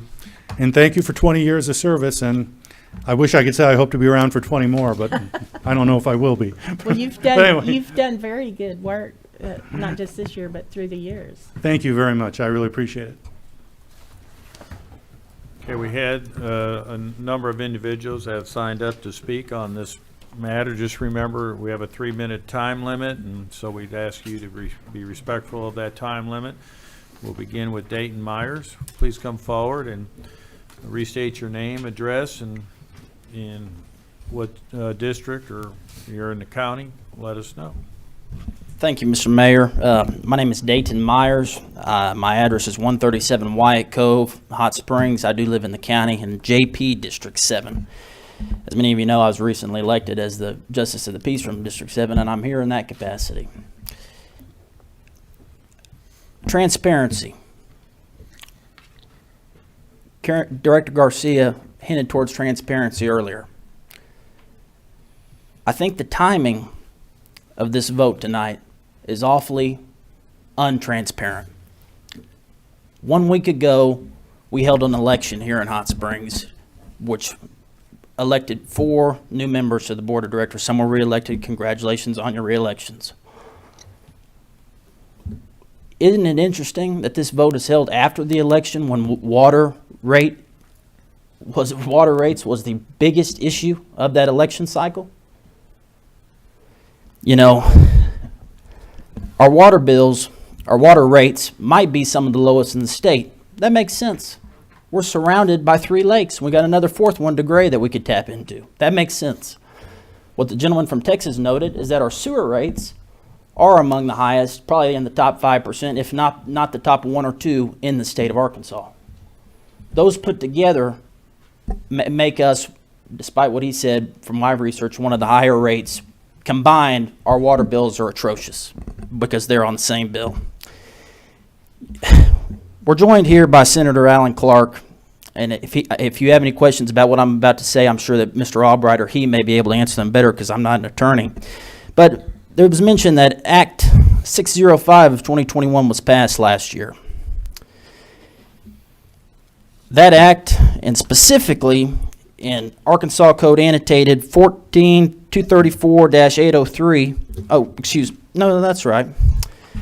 No, it's actually 14-23-234-804 stipulates that if a municipal provider services customers outside the municipal boundaries of the municipal provider, and the number of those customers outside the municipal boundaries in an unincorporated areas equals or exceeds 20% of the total customer base of the municipal provider, a non-voting advisory committee to the municipal provider board shall be created by the governing body of the municipality, which is y'all, in which 2 residents that are not of the city of Hot Springs are residents of the unincorporated area, I'm paraphrasing now, will be appointed to that board. We do not have that board. Why we don't have that board, maybe somebody here can answer for me. I think we're in clear violation of Act 605 by not having that board. Maybe I'm wrong. Water issues and the water bills was the single biggest issue in my campaign when I was talking to my constituents. The county people, the county residents pay 50% more for their water bills and sewer bills than the people of the city do. Despite whatever action that y'all take, I hope that you refer this issue to the voters as a referendum, and if you do pass the water rate hikes, we have a committee formed and we're prepared to get the signatures necessary to call for a referendum in order to hopefully overrule the water rate hike. We need to look at other solutions for this problem. If you're living paycheck to paycheck, Dayton, if you're on disability, Dayton, I need you to wrap up, please. I'm sorry, Mr. Mayor. $4 might not be a lot to me. It might not be a lot to some of y'all, but it's a lot to those people living paycheck to paycheck. I'm old enough to be most of your grandchildren.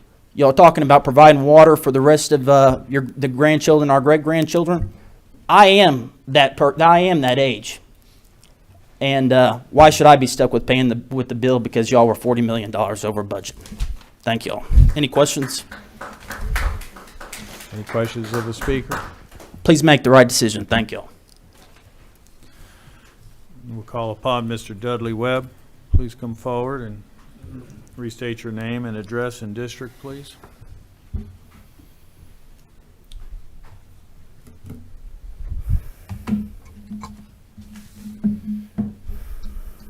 Thank you, Mr. Mayor. Y'all hear me good? Yep. Okay. I'm Dudley Webb III, 135 Jennison Square, District 4. I'm here tonight to speak not just for myself, but also for many constituents in my district who have concerns and questions over this proposed rate or fee hike on water. I was elected by District 4 this past cycle not to say yes to everything, not to say no to everything, but to work smart, to find practical and reasonable solutions to issues for those in District 4 and the city. Common sense approach. I'm not trying to step on somebody's toes here tonight, for I know you all care. You care about our city, you care about our future, you care about the citizens of Hot Springs. But just look around. Everywhere we go now, any and all items cost more money today than they did about a year and a half ago. Groceries up, gas up, lumber up, going to the movies up, eating at a restaurant up, energy up, and the list goes on. Everyone, regardless of their social class, is getting hit with $2 here, $5 here, $15 there, $10 here, and so forth. And it's happening at a record pace. The city of Hot Springs has an opportunity tonight to be a part of the solution and not the problem that has so many pinching for pennies, especially here this close to the holidays and Christmas. I can tell by viewing the work session held November 9th that an extreme amount of work and effort went into examining the options for the rate hikes. Lots of crunching numbers, phone calls, planning, organization, etc. I commend you for those efforts, I really do. The questions that my constituents still have, though, include the following. Why is this being rushed? And could there be a separate work session held to analyze other options to fund the $45 million bond besides just rushing to a rate hike? Another option could be to let the people of Hot Springs vote on this issue. If the people vote this down, the board can't be faulted. If the people vote this up, the board can't be faulted. It just means if it's down, that there's now incentive to look at other solutions. I think we all can agree that the people want to see this water project finished, including myself. I think we just want to make sure that how we pay for it is done right and not rushed. Again, thank you for all you do on this issue. Let's give the citizens of Hot Springs the chance to decide how we pay for it. Thank you. Any questions of Mr. Webb? Thank you. Thank you. This time I'll call upon Mr. Gary Troutman. Please come forward and restate your name, address, and district, please. Gary Troutman, 451 Lakeland Drive, District 5. You know, no one envies any of you tonight. You know, it's a tough decision. No one wants to pay more. Some great points made by Mr. Myers, Mr. Webb. But one very real point Mr. Webb made, everything is going up.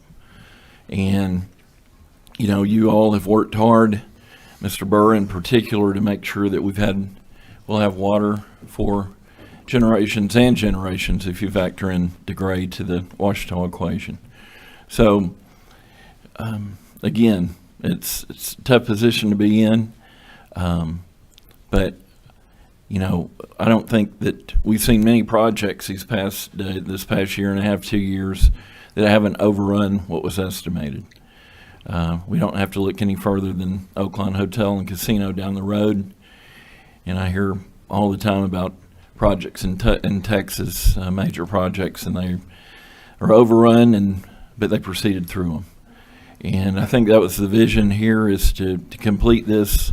I think it was negotiated in good faith. Nobody saw this increase coming.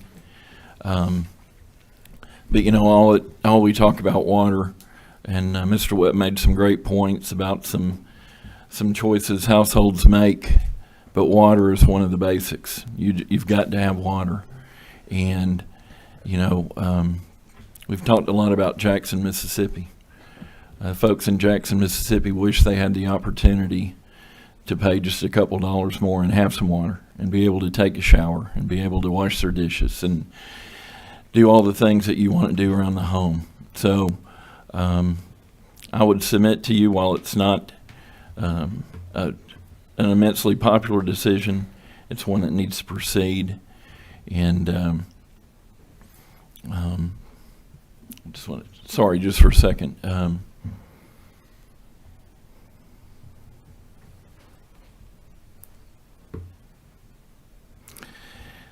Going back to the purchases, water being a basic, some of the others are incidental and choices. Some folks, may have to cut back on a subscription service. It may be a question of dropping Hulu or Amazon Prime or Netflix or something like that. But water is vitally important. We need it for our growth, as you know. We've talked about bringing more folks to town, increasing our workforce. We need it for workforce housing, and we've working on an initiative with Visit Hot Springs and our Board of Realtors to increase awareness of our visitors, of our 8 million visitors a year, to get some of those folks to move here to Hot Springs. And we're going to have water and housing to do that. So that's all I have to say. Thank you very much. Any questions of Mr. Troutman? Thank you.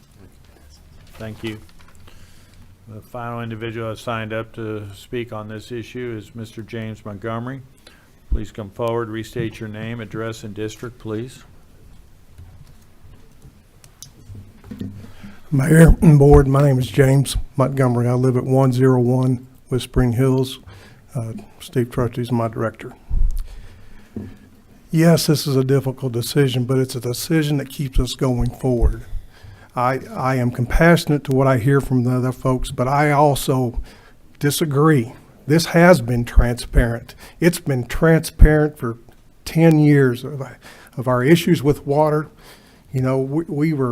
We couldn't get to water for a long time. We finally got there. I hope that you will keep us going forward by supporting this amendment to adjust the rates as needed to keep this construction project going.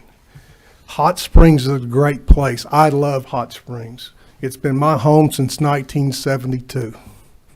My father was raised here. I don't want to see anyone be a burden, with additional costs, but also I understand where we are in time, and I think most people do.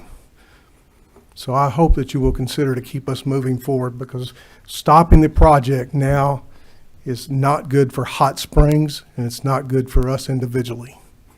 Thank you. Any questions of Mr. Montgomery? Thank you. Yes, sir. This completes those who have signed up to speak on ordinance O-22-48. Mr. Burrow, did you have some additional comments? Yeah, Mayor, prior to the meeting, I took some time and sat in my office and just wrote out some notes that I want to talk about tonight. And I can appreciate the comments from all of those that came to the mic. I think Mr. Webb helped make our point that everything is going up, and the city of Hot Springs is not immune to that. Neither are our projects. As we had the work session and Mr. Jackson was here talking about what he's seeing throughout the entire country, it's very similar to what we're going through today. But I wanted to really take us back in time, and I'll address the committee that Mr. Myers spoke about. We are in the process of forming that. I've been in contact with Judge Mahoney regarding how we choose to from the county. Act 605 does require that we establish, I don't know if it's a committee, a board, what the actual term is, but Advisory committee. an advisory committee that can be members of this sitting board, as well as two from the county, and I think Judge Mahoney has interest in being one of those county residents that sit on that. But anyway, we'll get that formed. But I do want to take us back in time a little bit, and if you'll bear with me, You know, why do we need a new water supply? It's because we currently have a water shortage, and we have for decades. I personally have worked on this for over a decade. It's been a long, hard road, and everyone was very excited about it. I'm still excited about it, but disappointed that we're going to have to, you know, have some additional increases if we're going to finish this project. But I'd like to define a water shortage, and we talked about this several years ago. A shortage is deemed to exist when the city water system exceeds the state mandated maximum output, as occurred most recently this year, as well as 2010, 2011, 2012. During the prior years I mentioned, the city received critical reports from the state health department. The health department requirements go into effect when the city exceeds 80% of its production capacity, which in our case is 20 million gallons a day. We exceeded that threshold 23 times in 2010, 36 times in 2011, 53 times in 2012, and 4 times in 2022. We had 17 days this year, and just in July alone, we had 17 days of over 19 million gallons a day. I want to discuss our maximum day volumes, which we refer to as a peak production, meaning that's all the water we can produce. Or what we actually sent through and was used in the system is our peak usage.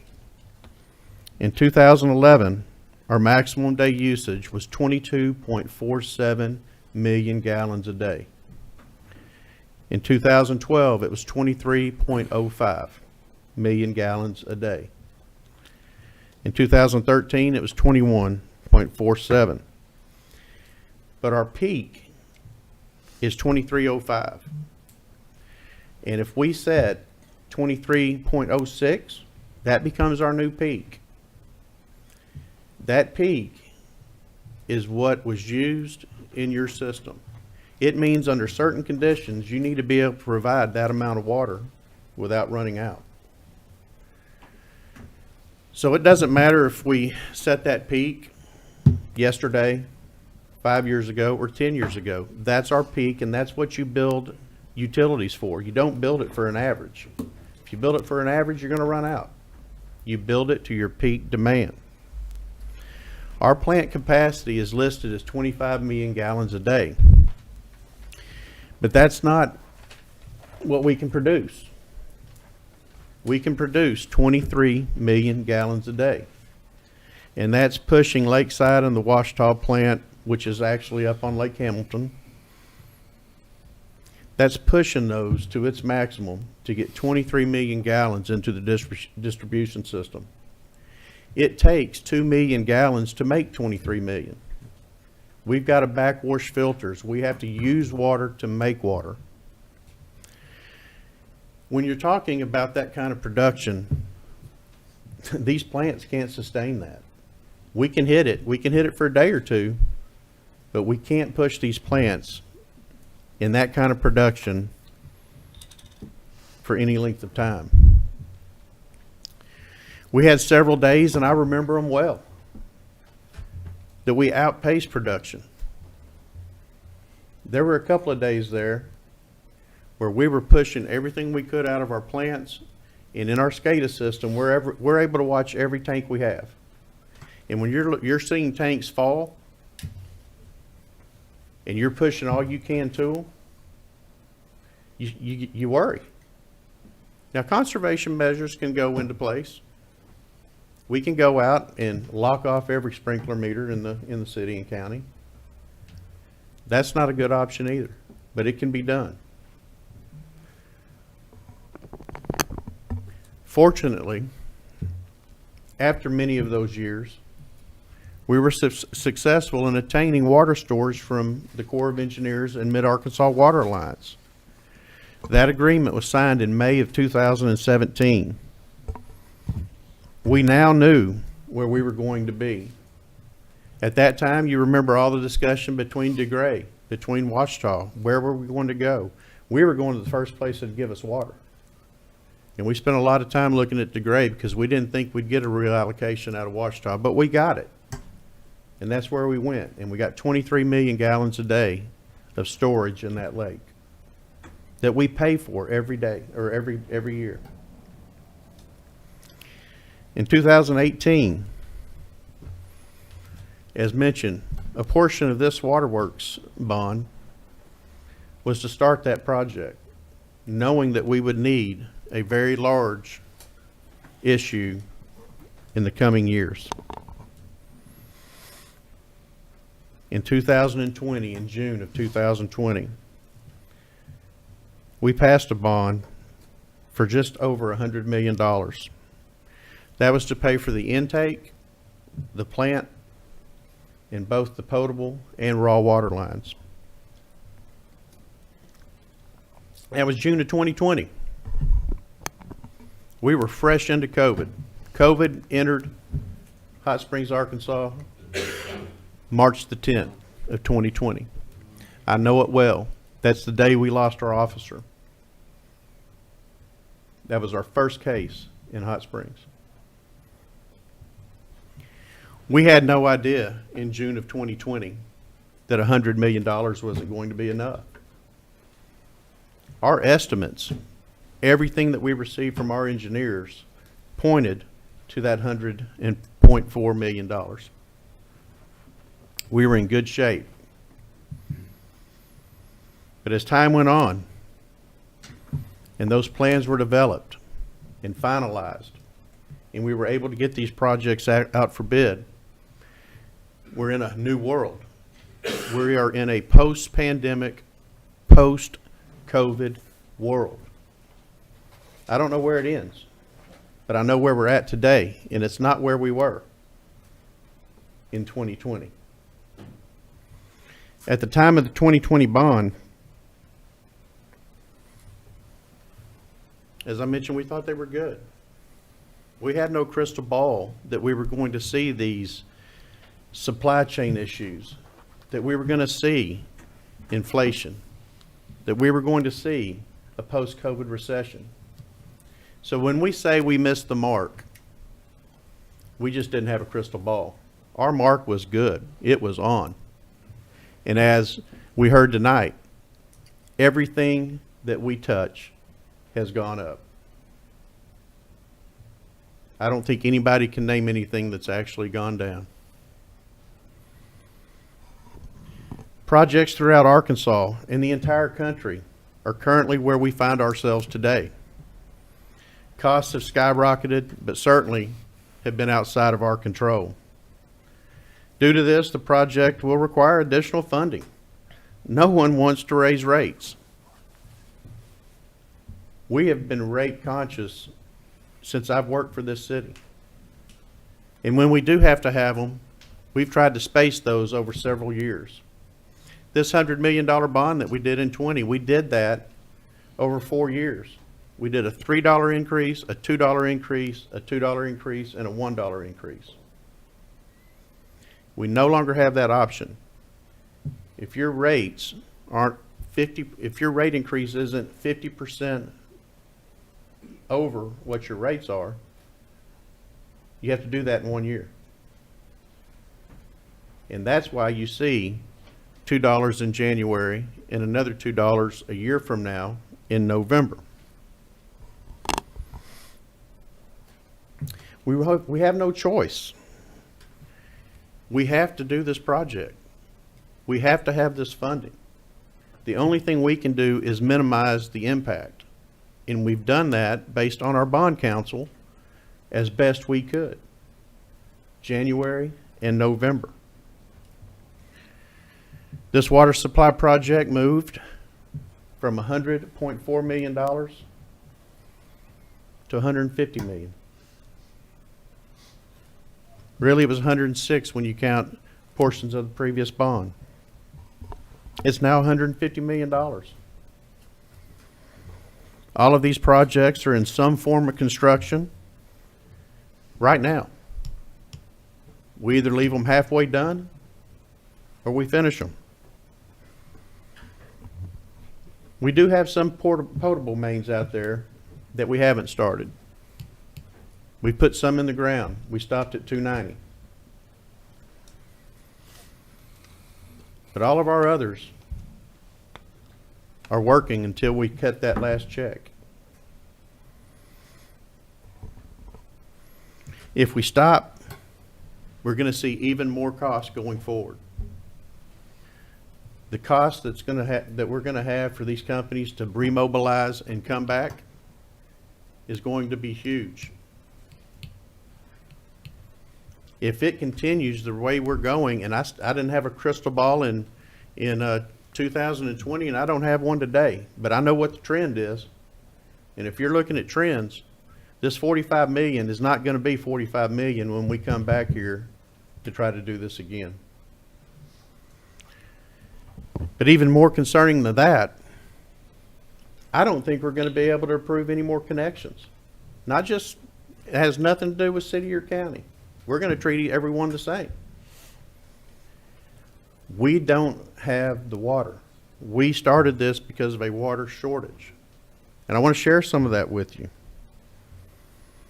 When we opened up connections in the county in April of 21, everybody high-fived and we were kumbaya and things were great. And they're still great. We got one of the best county judges we have ever had. This quorum court and this board work very well together. We have a lot of mutual agreements. But when we opened up those, we anticipated having a new water supply. If that goes away, we've got to make other hard decisions in this chamber. Since that time, since April of 2021, we added 602 new connections, 67 commercial, and 535 residential.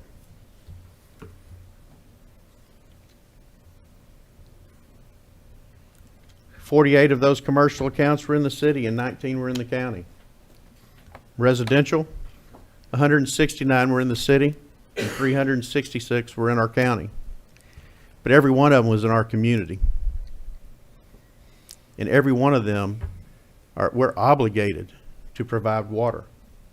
Now, somebody that doesn't wear that hat, that has that obligation, it's real easy to pick this apart. But when you're responsible to provide that water, it's a heavy lift when you're facing what we face today.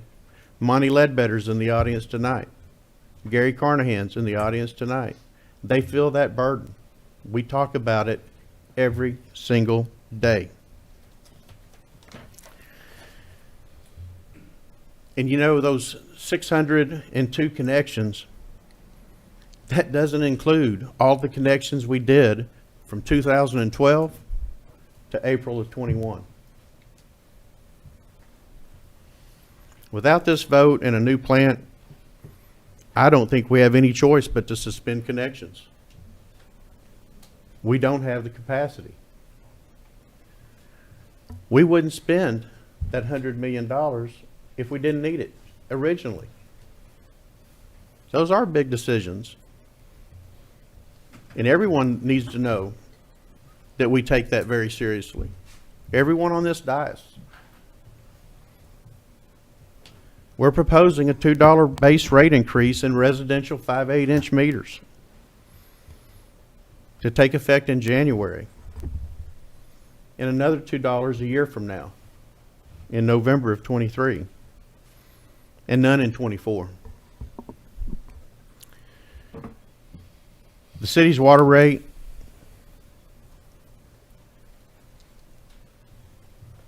our city's water rate is the 16th lowest percentile in the state. The 16th lowest percentile in the state. That's out of 846 rates published by ANRC. Somewhere around 650 providers. That difference are the ones that also serve others that have two rates. Our current rate at $25.09 for a home using an average of 5,000 gallons a month. That's about average for our residential. $25.09. Our closest neighboring utilities are Kimsey and North Garland County Water. Wonderful people in a good system. Kimsey's rates today, they have two rates, one for the west and one for the east. Today, their water rates for that same 5,000 gallons is $41.80. The east side is $51.86. North Garland County, Darrell Eckerd, great friend of mine. Their rate for the same 5,000 gallons that we charge $25.09 for is $50.95. When we reach the end of 23, we'll be at $29.80. That is still the 25th lowest percentile of rates out of 846 rates in this state. If we don't move forward, the one thing I think I can guarantee is our costs are going to go up and our growth is going to come to a halt. Or we may run out of water. There are cities in Arkansas right now that are feeding their city through bladders and tanker trucks with the National Guard. 10th, 11th largest city in the state can't be one of those. We can't afford for this not to move forward. I know it's a heavy ask. It's a heavy burden. We all feel it. I look in this room and there's a lot of people that are against this item tonight that are friends of mine. There are others that are for it that are friends of mine. But all of you, except for maybe 4 on the front row, are users. We're providing you water.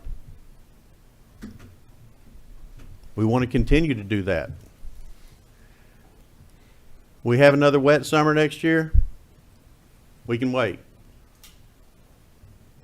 But I don't like gambling on the weather, on whether we can assume that role of being responsible to provide water. It's that real, or it's that real to me. And I think as others take their seat in these elected positions, we'll see things through a different lens. Because it does take a different view when you're responsible. Thank you, Mayor. Thank you. Any questions of Bill from the board? I have one. Director Dobbs-Smith? Bill, you've got your finger on the pulse of a lot of the other water providers in the state, and we're talking about rates are going up everywhere, costs are going up everywhere. This bottle of water has gone up, everything's gone up. What are other cities doing about their rate increases? Are they increasing? Are they staying the same? Well, are we out of line? I don't think so, just in what we're seeing. A couple of things that I've seen over the past week and some that I've talked to. Gary Brinkley over in Arkadelphia, he's the city manager over there. They had planned to have a $9 increase all in 1 month in October, but it came as a resolution. So a rate increase has to be an ordinance. So they're bringing that back in January, and it's a $9 increase that month. When you look at our largest provider in Central Arkansas Water, I just read a story, I think yesterday, where they're needing $685 million for their system. And they're putting together a plan that has rate increases, a rate increase package that has rate increases for the next 10 years. I imagine when Bob comes up to talk, he can share what he sees in other areas of the state as well. Anybody that's doing any type of project like this is having these kind of issues. Matt Dunn told me at the last ANRC meeting he went to where they were talking about funding, there were like 40 utilities that were there asking for more money because of these cost increase. And it's not just the increase, it's time. You know what, I mean, it's going to take 3 years to build this plant. 2020, it was a year and a half. And that's part of why the costs are so high, because it takes them off of other jobs for an additional year to year and a half. So everyone, without exception, that I've talked to, whether they're peers or have utilities, are facing the same thing. We talked about our high utility wastewater. We've always been transparent and said we know we're one of the highest in the state in wastewater. But now we're seeing other utilities falling under that same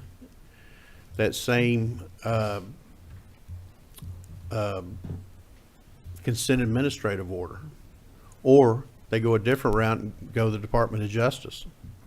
My good friend in Fort Smith, $500 million judgment. They needed like $45 in increases. In 1 month. It's going to be over time, but that's a huge increase. The other question is, the Wildan Consulting Group, they've been with us for 20 years. How accurate have their predictions been? They're predicting rate increases, they're predicting usage increases, all the flow charts that they showed us. They've been very good. Otherwise, Dan, sorry, we wouldn't be using him anymore. But you know, that's still, you know, what Mr. Jackson does, you know, those are projections. And what we've seen in our growth, really in our growth of accounts, the numbers, those have actually exceeded a little bit of what we thought they would be. You know, when we started building this plant, we looked at about a 1% increase, and I guess over time that's probably been very very accurate. But we have about a 1% increase every year is what we built into the water production and the water issues. Thank you. Director Garcia. Thank you. And I don't think that any of us or anyone sees that this project isn't a good project.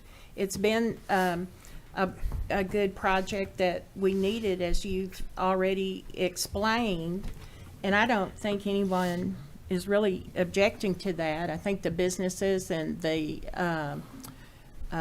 to looking here, it's already known nationally about the water that is going to be available in this area, in our whole county, and that's attracted investors and people to relocate here from areas that don't have this in their pipeline, as well as potential new businesses to come here. And I don't think anyone wants the project to stop. And the contracts we've already issued, as you said, it's going to take 3 years to get the plant finished. We've already got that issued. Is there any way that does this have to be all decided tonight? Because you mentioned Little Rock. The Little Rock is going to have to, or the Kawa, or that they get their water from, that supplies that group in central Arkansas. Their process is, before they vote on everything, they're having these public meetings out and getting that input. I would love to host, you know, a community informational meeting, either, you know, in my district, but if we had one like we've done some of the others before at the convention center, because based on the feedback I receive, all that hits the bottom line is a $4 increase is coming. And is there any way that we can have a waiver from the state to spread that out? You said that Fort Smith was going to spread theirs out. Is it possible to get a waiver for that to not be in 1 year, or to get a waiver for, I think, were we putting aside 3% in our reserve, and that was increased to 5%, and that's a huge increase in 1 year, in addition to adding having to do the increase in the water rates in 1 year. I would like to show my constituents, here are all the options, you know, because I did get a question, you know, ANRC has 1.75% interest.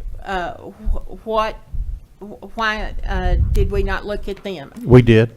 Yeah, and that's what I want to show. Sure. Okay, here's what we looked at, and here's the result. I don't have that. I would like to share that with the public. Well, I'll try- Anything we have regarding this recommendation, I would like to show the public, and if there's any way we can get any waivers from to have a phased-in period of requiring the 3 to 5% reserve, as well as the a waiver to allow the increases to be spread out. One of the groups, and I can't, I see these women's face, and we just had the service for veterans. There's a group that the Emblem and the Elks are very good supporting them, and they are widows of veterans that live on hardly anything. And to them, $4 is a really big deal. And it's hard to look at someone that's very much in need and tell them that, well, we don't have a choice. It's got to go up 4%, because they don't understand it right now. I mean, $4. But if there's any way we could check on how can we do this, and I want to see, you know, these different scenarios. Here's option with a RNC. Here's with issuing bonds. Here's, you know, whatever other options. And I know this has been, I joined the board in 2011. We were working on water then. We canceled a contract for South Hot Springs, and since then, and that was 4 city managers ago, that we've worked on, let's lock down our water supply for the county. I mean, it's not just Hot Springs, because we supply our customer base way beyond our borders. But none of us have a crystal ball. The producer price index today, PPI, came in lower than expectations. Friday, the consumer price index was below expectation. Is that an indication that inflation is going to start coming down? We don't know. I mean, we just really, nobody knows. If we go into a referendum, I don't know when that could be on the ballot, but we have to wait the 30 days. Is it 30 days from time of approval before any bonds can be issued? I mean, what's the last? Can we have any more time to talk to the public about this? I'll try to answer that, and if I need help, I'm going to call on our city attorney and maybe even our bond But you counsel and understand financial my advisor. I do. Yeah. But Director, I want you to know that we don't haphazardly do this. Oh, I mean, We've I'm not looked. disrespecting you. I know what you've been understand, going but I want through. the people to know Yes, that we've yes. looked at these things. That's why we have a financial advisor and bond Yeah. counsel to look at all of those options. Now, And if we don't do this tonight, then we'll come back in July and do it. We can't, We- I mean, we you have can't even a- do it in we- weeks, We or? have an audit. And at the end of this year, if we go into next year, we've got to wait on a new audit. We can do an unaudited, but that's very risky. And I don't feel comfortable bringing that and recommending it to the board. I'd rather come into this bond with the 2021 audit that we have, which is why this has moved so fast. We heard one of the speakers talk about that. Why is it moving so fast? That's why. We've got to get this done, or we wait. If we wait, you're right, we don't know what's going to happen. But if the trend continues, this 45 million, I'm going to need about 60. Right. But it has to be tonight or next year. There's not any, you're saying there's no room to have some more public meetings? I think maybe Bob could address that, or, a waiver, though. When you talk about a waiver, I think that's going to be the next session.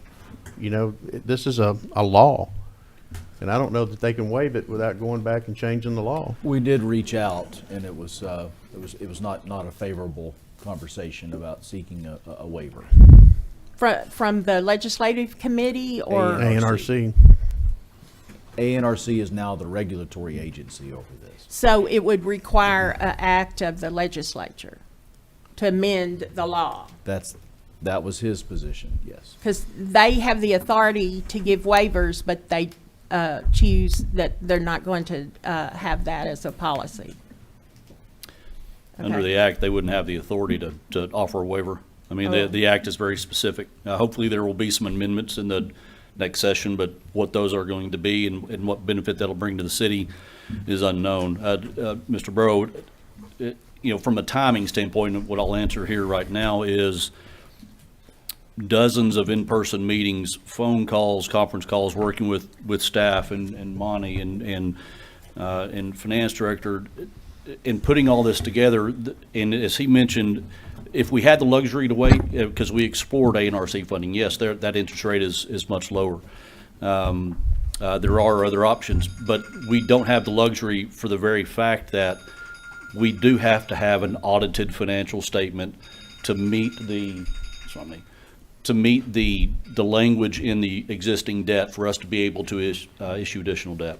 So we have to have the audit. So it's either the adoption tonight that allows us to get the bonds priced and closed in this calendar year based on the 2021 audit, or we do step back and we wait until the June or July timeframe to get the new audit, the 2022 audit, and look and see what the numbers are, get back with Mr. Jackson on a rate study at that point, back with your engineer at that point on what is the cost. Right now it's 45 million. And so we could take that step back and see if we're lucky, interest rates could be lower. If we're lucky, the cost of the project could be lower. But as Mr. Rose said, there's not one trend that points that direction. The interest rate chart I showed you, and even the last couple days, interest rates have come down from even from last week. But the trend is rates are going up. The trend is inflation, and the cost of these projects are going up. I think it was asked earlier, are we seeing, other projects not only around the state, and my friends at Stevens and Raymond James, they can answer because they're seeing it as well. Just about every client that we're working with that's doing any type of capital improvement project, we're having these same kind of meetings. We're coming in with additional funding to close that gap. So this is not uncommon. We see the passion that's in here, the people that attending, as far as these rate increases. It's never an easy meeting, but we're going to dozens of these around the state. The only city that I'm aware of that has not actually adopted a rate increase that's presented to them and as a need is Fort Smith. And they've kicked that can down the road for Too long. decades, and that's why their water and sewer bills are going to be astronomical.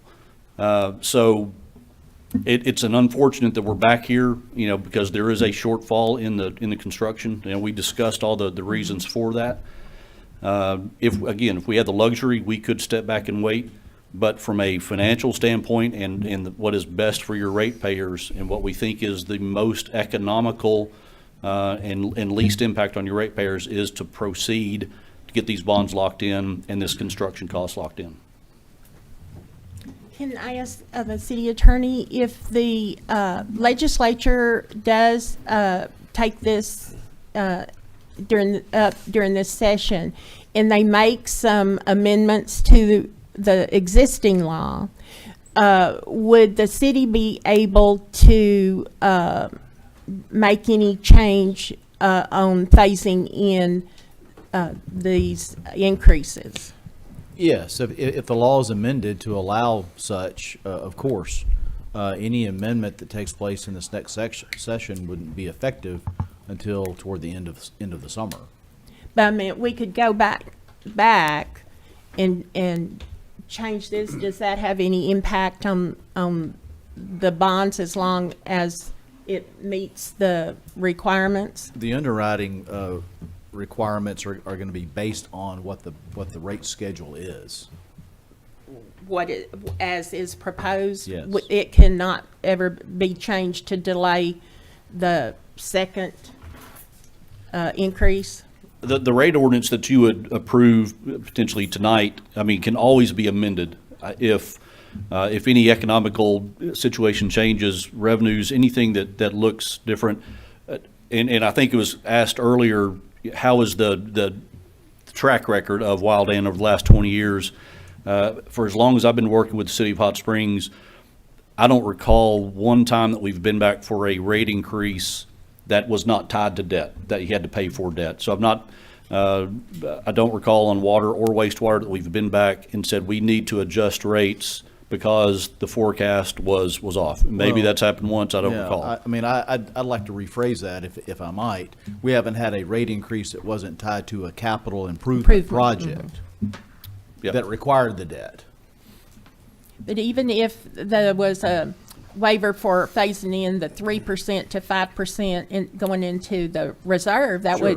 would decrease what we would have to have and could possibly impact the rate. Yes, ma'am. And as Bill mentioned earlier in his comments, we have done that in the past where it's been phased in over several Right, years, right. which is what we would like to do now, but we cannot.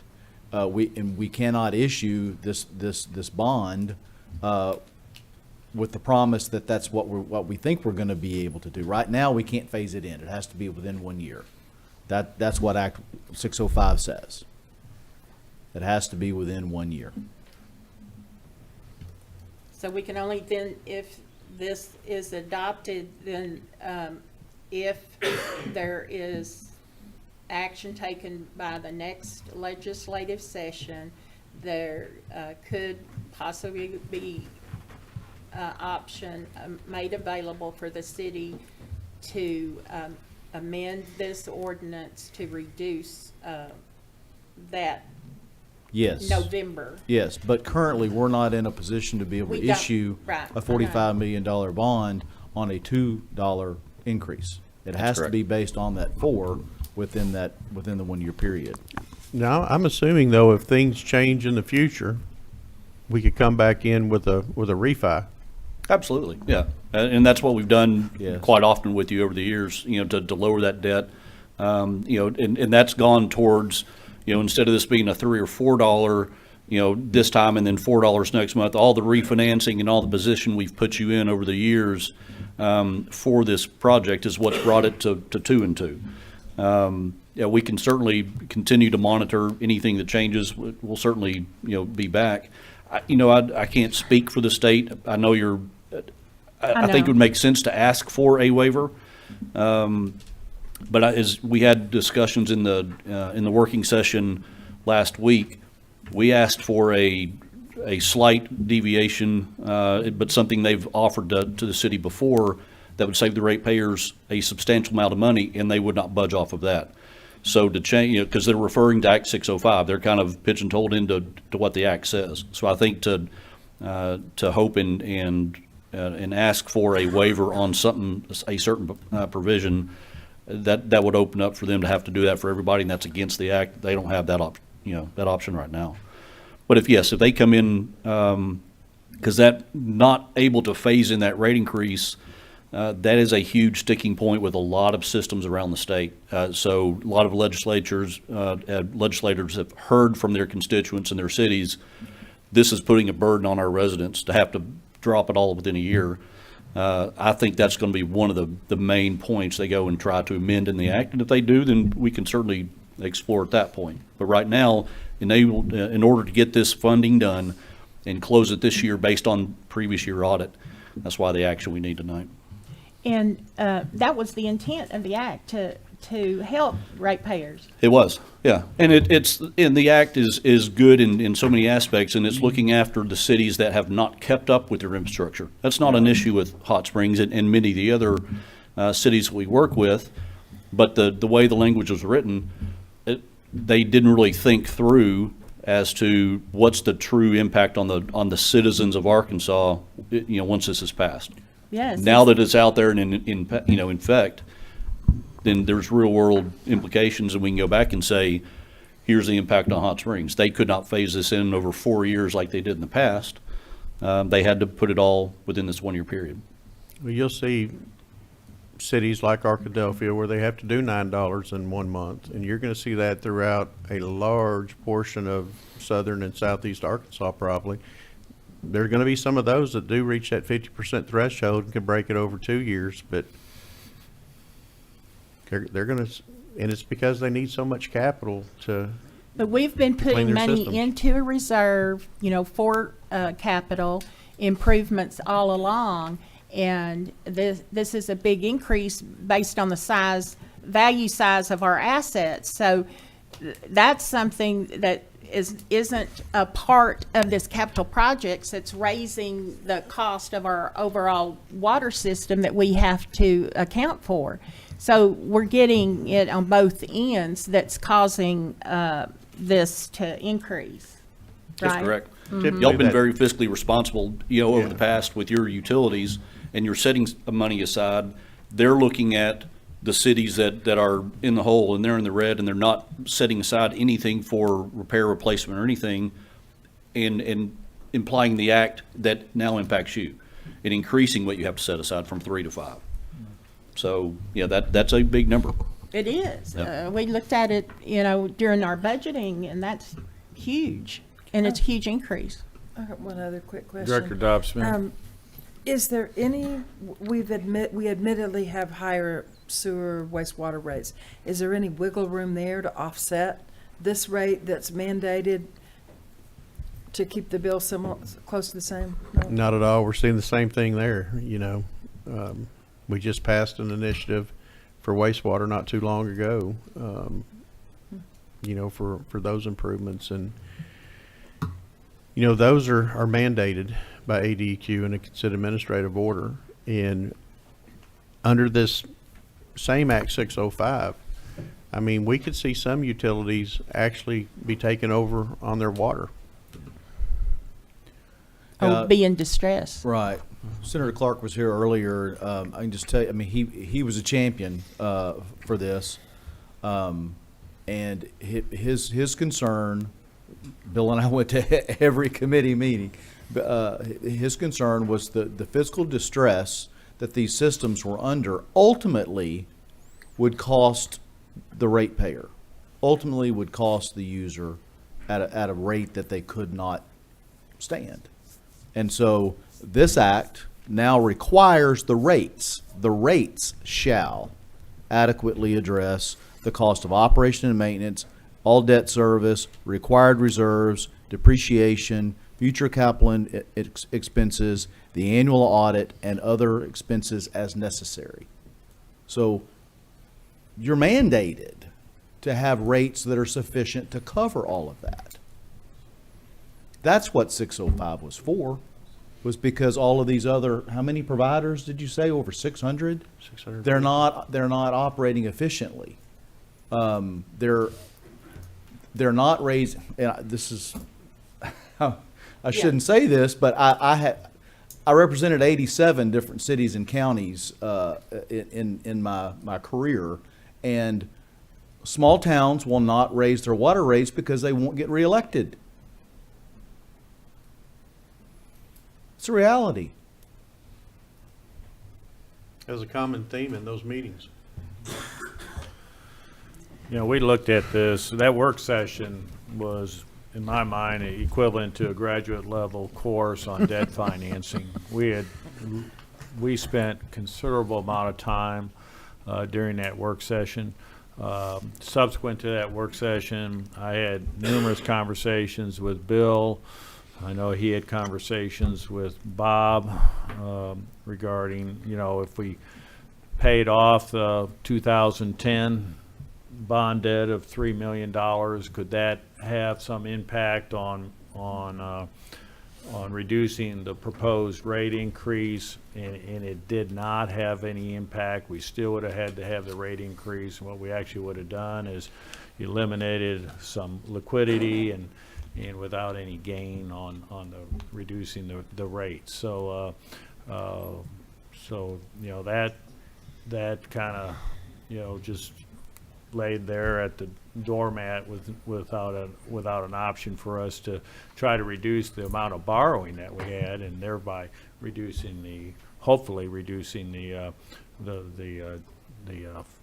funding and the rates. But that wasn't the case. You know, when we go back to 2018, and there's a major meeting that occurred in 2018 at the Chamber of Commerce, there's a lot of concern with lack of development because of lack of water. And you know, I indicated there at that meeting, as well as Bill and Brian and others in the room, that you know, we've got to solve our supply side so we can solve the demand side. And you know, we got out of that meeting and we moved forward together in developing an additional water supply. And you know, it was very difficult, and at the time that, you know, sometimes you thought there was no option for additional water supply, and then all of a sudden we got going to DeGray, Washoe becomes in play, and within a short period of time we have water agreements for both, signed contracts with the Corps of Engineers. So you know, water is a primary tool in economic development. And if we want to have continued economic development, you know, water is essential. And as Mr. Burrow indicated, he kind of reviewed some of the water usage over the last decade and of recent, and we've added a number of connections. So we've done everything that we agreed to do, knowing that we had this additional supply coming on, you know, 600 additional connections during this period of time, and we want development to continue. We want industry to continue. I want Metro Partnership and the Chamber to be able to, you know, promote this additional water availability to attract industry, which then develops jobs, develops additional commerce, develops more construction of homes, and it's you know, this water isn't just something in a vacuum that doesn't have an impact on the rest of our community. It is vital, and it impacts every aspect of our community. The fact that, you know, we had so much stimulus in the economy coming out of Washington that we have too many dollars chasing too few goods. That's the definition of inflation, economics 101. That you know, we have this runaway inflation.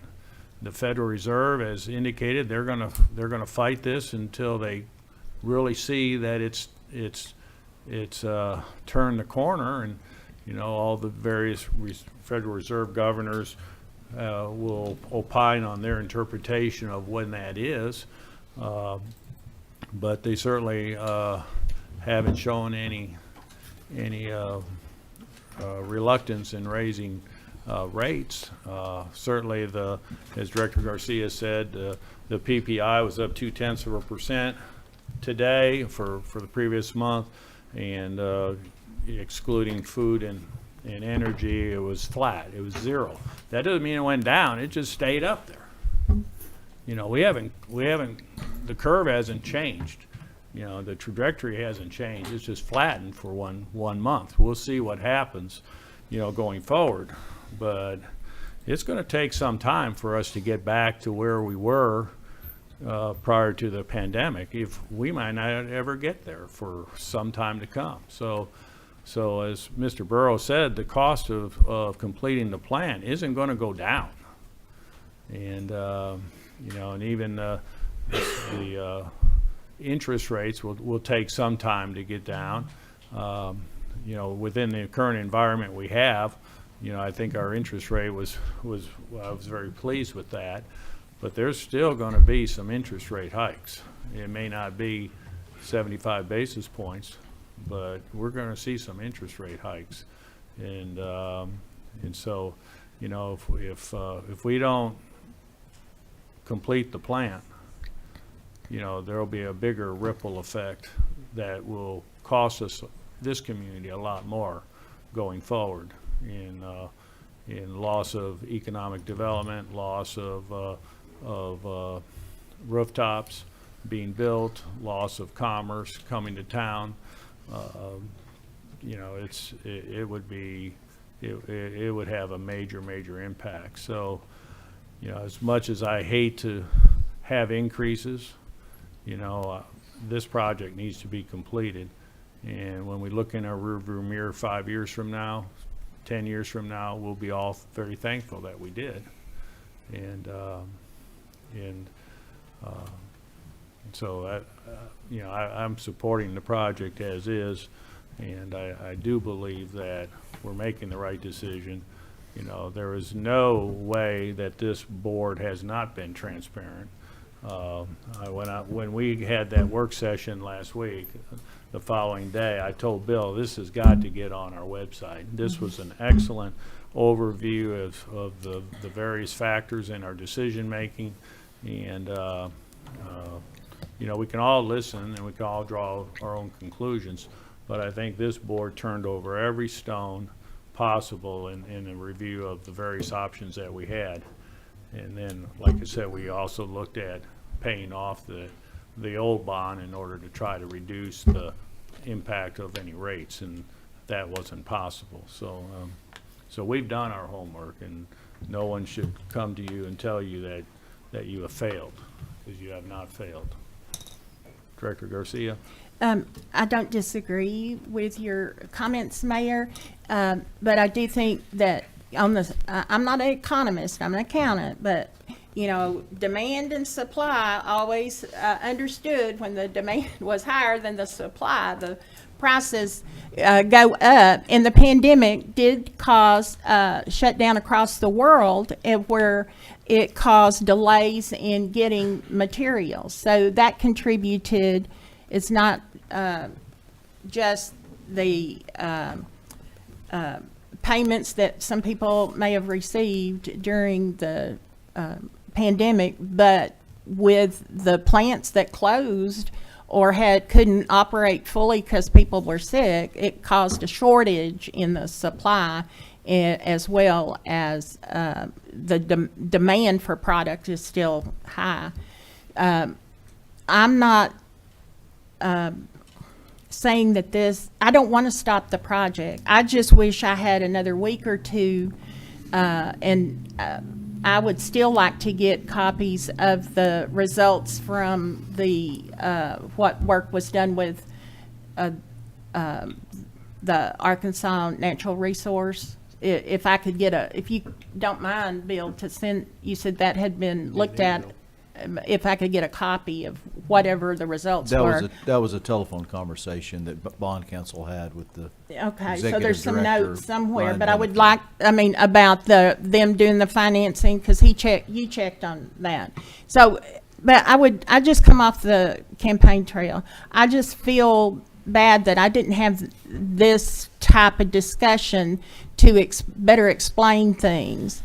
And, I know everybody doesn't feel that way, and the urgency to do it tonight, I feel that from you.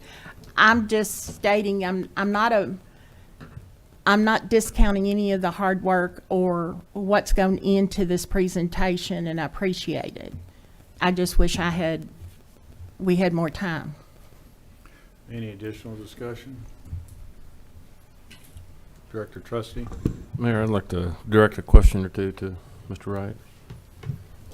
Bob, you talked about it, the refinancing. It looks like, from the information that was furnished to us, an optional redemption after October 1, 2032. So it's a 10-year no call. That's, if you recall, when we talked in the work session, I pointed out that there was a 10-year that was listed in there, trying to be conservative on the numbers, but that we would try to come back with a 5 or 6 year, maybe 7 at the top, so but it's going to be probably in that 5 or 6 year, to give you more option that if rates do come down, we can refinance. So 10 this years is- would kind of take a lot of the flexibility out. So Right, so this is a preliminary that's draft, correct. and then we'll see the final document. In December, right there before the holidays. Right. Yep. Okay. And that's what I'm hearing from some home buyers now, that they're buying a home at this rate with the intention of refinancing in the next couple of years after, they expect after 2 years. And as the mayor was talking, the Fed, the actions they've been taking, 75 basis points, the market's now priced in the next, instead of 75, it's priced in a 50 basis point Fed hike coming up. So that's starting to tail off. A lot of the economists are thinking that they'll go so far as to throw us into recession. And if that's the case, the natural thought process was interest rates would come down. So we would want to take advantage of that, whether it's a year or a year and a half or 2 years from now. We want to take advantage of that and come back and refinance. Quite a bit of the debt that we've done on the water and wastewater has been simply that we've come back at a lower interest rate. We've chased the market down, and that's being good stewards of your ratepayers' money. If you look at the rates that we have locked in on all of your debt, everything is mid 3% and lower. The deal we did last year was 1.84%, locked in rate. Right now, conservative numbers are 4.8%. So you can see in that short amount of time, and an additional 1 percentage point borrowing cost on $45 million is significant. And that's what's helping drive this proposed rate increase that we're looking at. The hope is that rates will continue to inch down a little bit by the time we price this, and then we'll put in that flexibility that if rates really do fall off a cliff again, as they've done, that we'll be back and try to save you some money.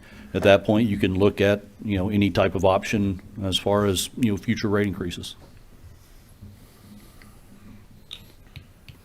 Will there be a debt service reserve set up for this? There will be thought I saw that.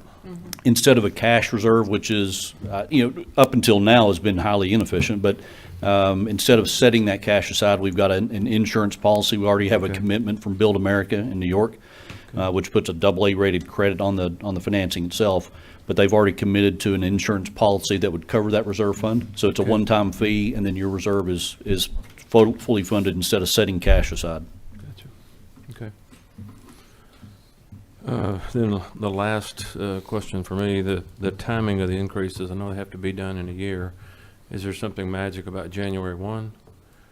Could it be February 1 or March 1, and the second one be in November? You have to complete the second one within a year of imposing it. Right, the second one is next November, I get it. What about the first one? Is there any flexibility on that timing from anyone? There may be. I don't know. Dan, did you factor that in your projections? I wouldn't recommend delaying the rate adjustment, because every month you adjust it, you're probably losing about $80,000 to $100,000 in revenue. And that revenue is important to not only meet the debt service, but other operating expenses as well. So if you delay the rate increase, you're just sort of putting yourself a little further into the hole. And then you're adding to the burden, because then you're putting the two increases closer together, which is going to be more, in my opinion, would be more burdensome for most homeowners to see an increase in March and then another increase in October or November. Okay, thank you. Any additional discussion amongst the board? Hearing none, please call the roll. Director Weatherford. Aye. Garcia. No. Aye. Holliday. Aye. Dobbs Smith. Aye. Mayor McCabe. Aye. Ordinance is adopted. Our final action of the evening is to consider ordinance O-22-49. I'll entertain a motion to suspend the rules to read by title only. So moved. Director Second. Weatherford, seconded by Director Trustee. I have a motion and a second to suspend the rules to read by title only. All those in favor signify by saying aye. Aye. Aye. Opposed, same sign. Council, please read by title. Ordinance O-22-49, an ordinance authorizing the issuance of waterworks revenue refunding and construction bonds for the purpose of financing a portion of the cost of betterments and improvements to the city's waterworks system and refunding the city's waterworks revenue improvement bond, Series 2010A, providing for the payment of the principal and interest on the bonds, prescribing other matters related thereto, and declaring an emergency. That concludes your reading, Mayor. If you would entertain a motion second to adopt. So moved. Director Weatherford, seconded by Second. Director Trustee. And again, staff report will be provided by City Manager Mr. Burrow. Bill, but before you get started, I want to make the board aware, I know you are, but Director Garcia at the agenda meeting suggested that we have alternate Thank you. versions. And so what is before you under this motion is a refunding of Series 2010A. The alternate would not do that. So bear that in mind. Sorry, Bill. That's fine. I mean, I think the city attorney pretty much covered this item in the title. But this is the bond that we just spoke about with the rate increase. It's necessary to complete the Washita Water Project. I don't know what else I can say about this project other than, many years of planning and work has gone into this source of water for the city. The project will result in, we've had many studies, meetings, contracts, plans, and now we're underway. As I mentioned in the previous item, we had no crystal ball at that time, and we woke up in a post-COVID world. And these bids came in much higher than we anticipated. To finish this project, we're going to need this bond issue. And I've got Bob Wright here with Cruz and Associates, again, our financial advisor. And Bob, if you'd like to come up and talk about the bond.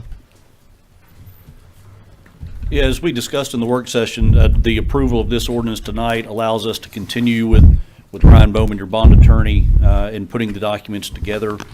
We would look to price the bonds, locking in the interest rate the latter part of December, around December 20th.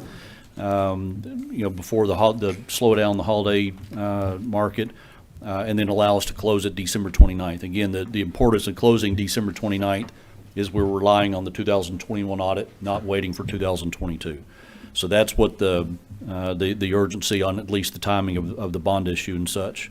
Mr. Albright did mention that there were two options on the table that Mr. Roman did provide two different ordinances, one with, one without the refinance.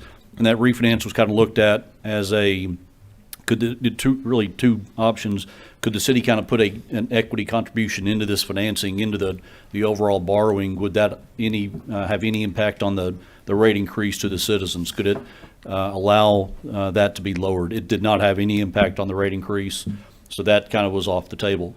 The other part was, then the city could the city come up with $3.6 million approximately, and put that towards the refinancing of the 2010A bonds and not put it into the financing itself? And working with Ms. Scott and staff and looking at where some of those funds would come from and what it's invested at. And some of those funds are right now invested at 1.65%. And the borrowing cost on the bonds is certainly higher than that on the refunding portion. It's closer to 3.8%. So from a pure number standpoint, if you maintained that $3.5 million investment at 1.65, it would make sense to pay off with cash. But short-term rates right now, as we've discussed and we talked about last week, are considerably higher than that. Leanne was here and was talking about a short-term T-bill that she provided a client was north of 4%. The numbers that we looked at basically are that if your cash of $3.5 million could earn 2%, And because that's compounded interest that you earn on top of that. If you earn 2%, that's a break even. Anything above 2% earnings on the cash is positive to the city. So if you earn 3.5%, 4% on that, which you can right now, you're talking hundreds of thousands of dollars benefit to the city in keeping the cash and invested in using the bonds to pay off the 2010. Any questions of Bob? Director Garcia? In our debt coverage, is there any negative ramifications for that being brought down below the 1.2? Below 1 to 1? And that's a good question, because the easy answer is no, because we've already, the credit has already been passed by a multi-trillion-dollar bond insurance company out of New York, that they understand and see that is a ramped up debt service, and your debt service coverage is sufficient. I think, and I can grab it, but it's like 116% in the first year, and it maintains around that level and gets above 120% in the third or fourth year, and then continues on. Yeah. So it is a little bit, the margins are a little bit thin based on current year, based on maximum annual debt service, which doesn't occur for a number of years out there. That's where that looks bad. That's where it's 0.99%, coverage. That would show that you're upside down. But in actuality, based on your true 2022, 2023, your coverage is sufficient.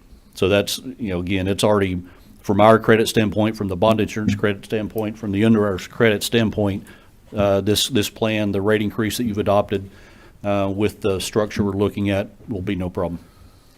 And when y'all go to issue bonds, the details of the management, you and the city attorney will work out those details as, yeah, Correct. okay, thank you. Any additional questions of Bob? Thank you. Thank you. Did we have anybody speak on this? No, sir. Okay. Any discussion amongst directors?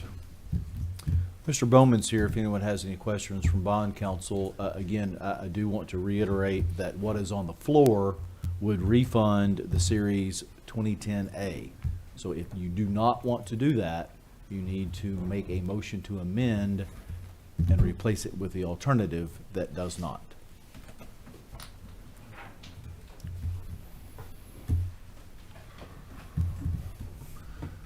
I think we're comfortable with refinancing of 2010A based on what Bob has said and the options available to us, plus the inability to have any impact on our rates. No further discussion? Please call the roll. Director Garcia. No. Trustee Aye. Holliday. Aye. Dobbs Smith. Aye. Weatherford. Aye. Mayor McCabe. Aye. Ordinance is adopted. That completes the action items for, we have an emergency clause. We do, Your Honor. That is Section 36.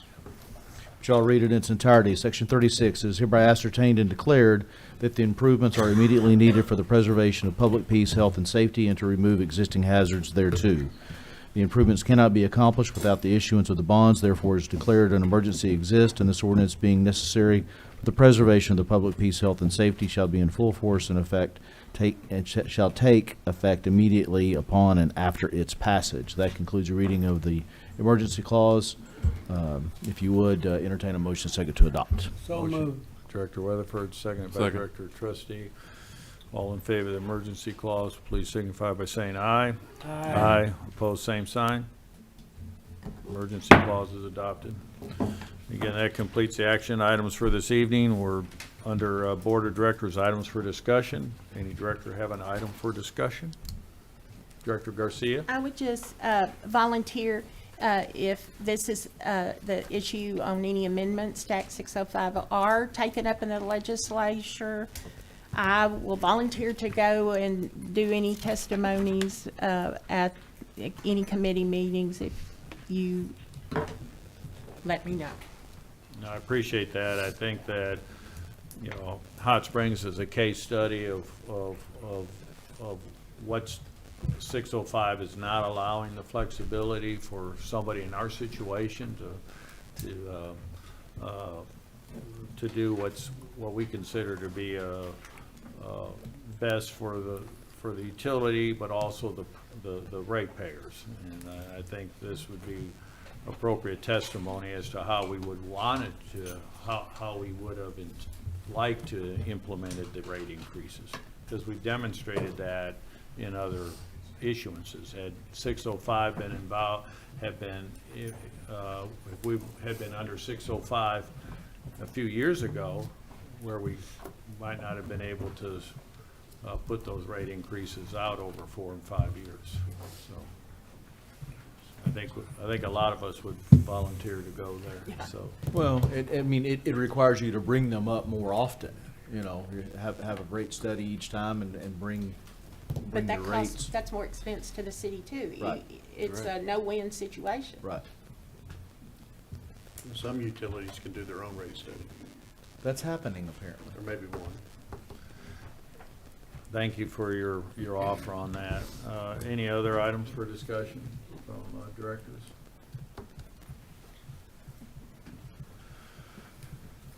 Hearing none, Director Weatherford, you have the final word? Yes, sir. As Ms. Jones would say, it's 9:01. Make a motion, we adjourn and go Second. home. Who made the second? Director Hall? Director Garcia? All in favor, signify by saying aye. Aye. We are adjourned.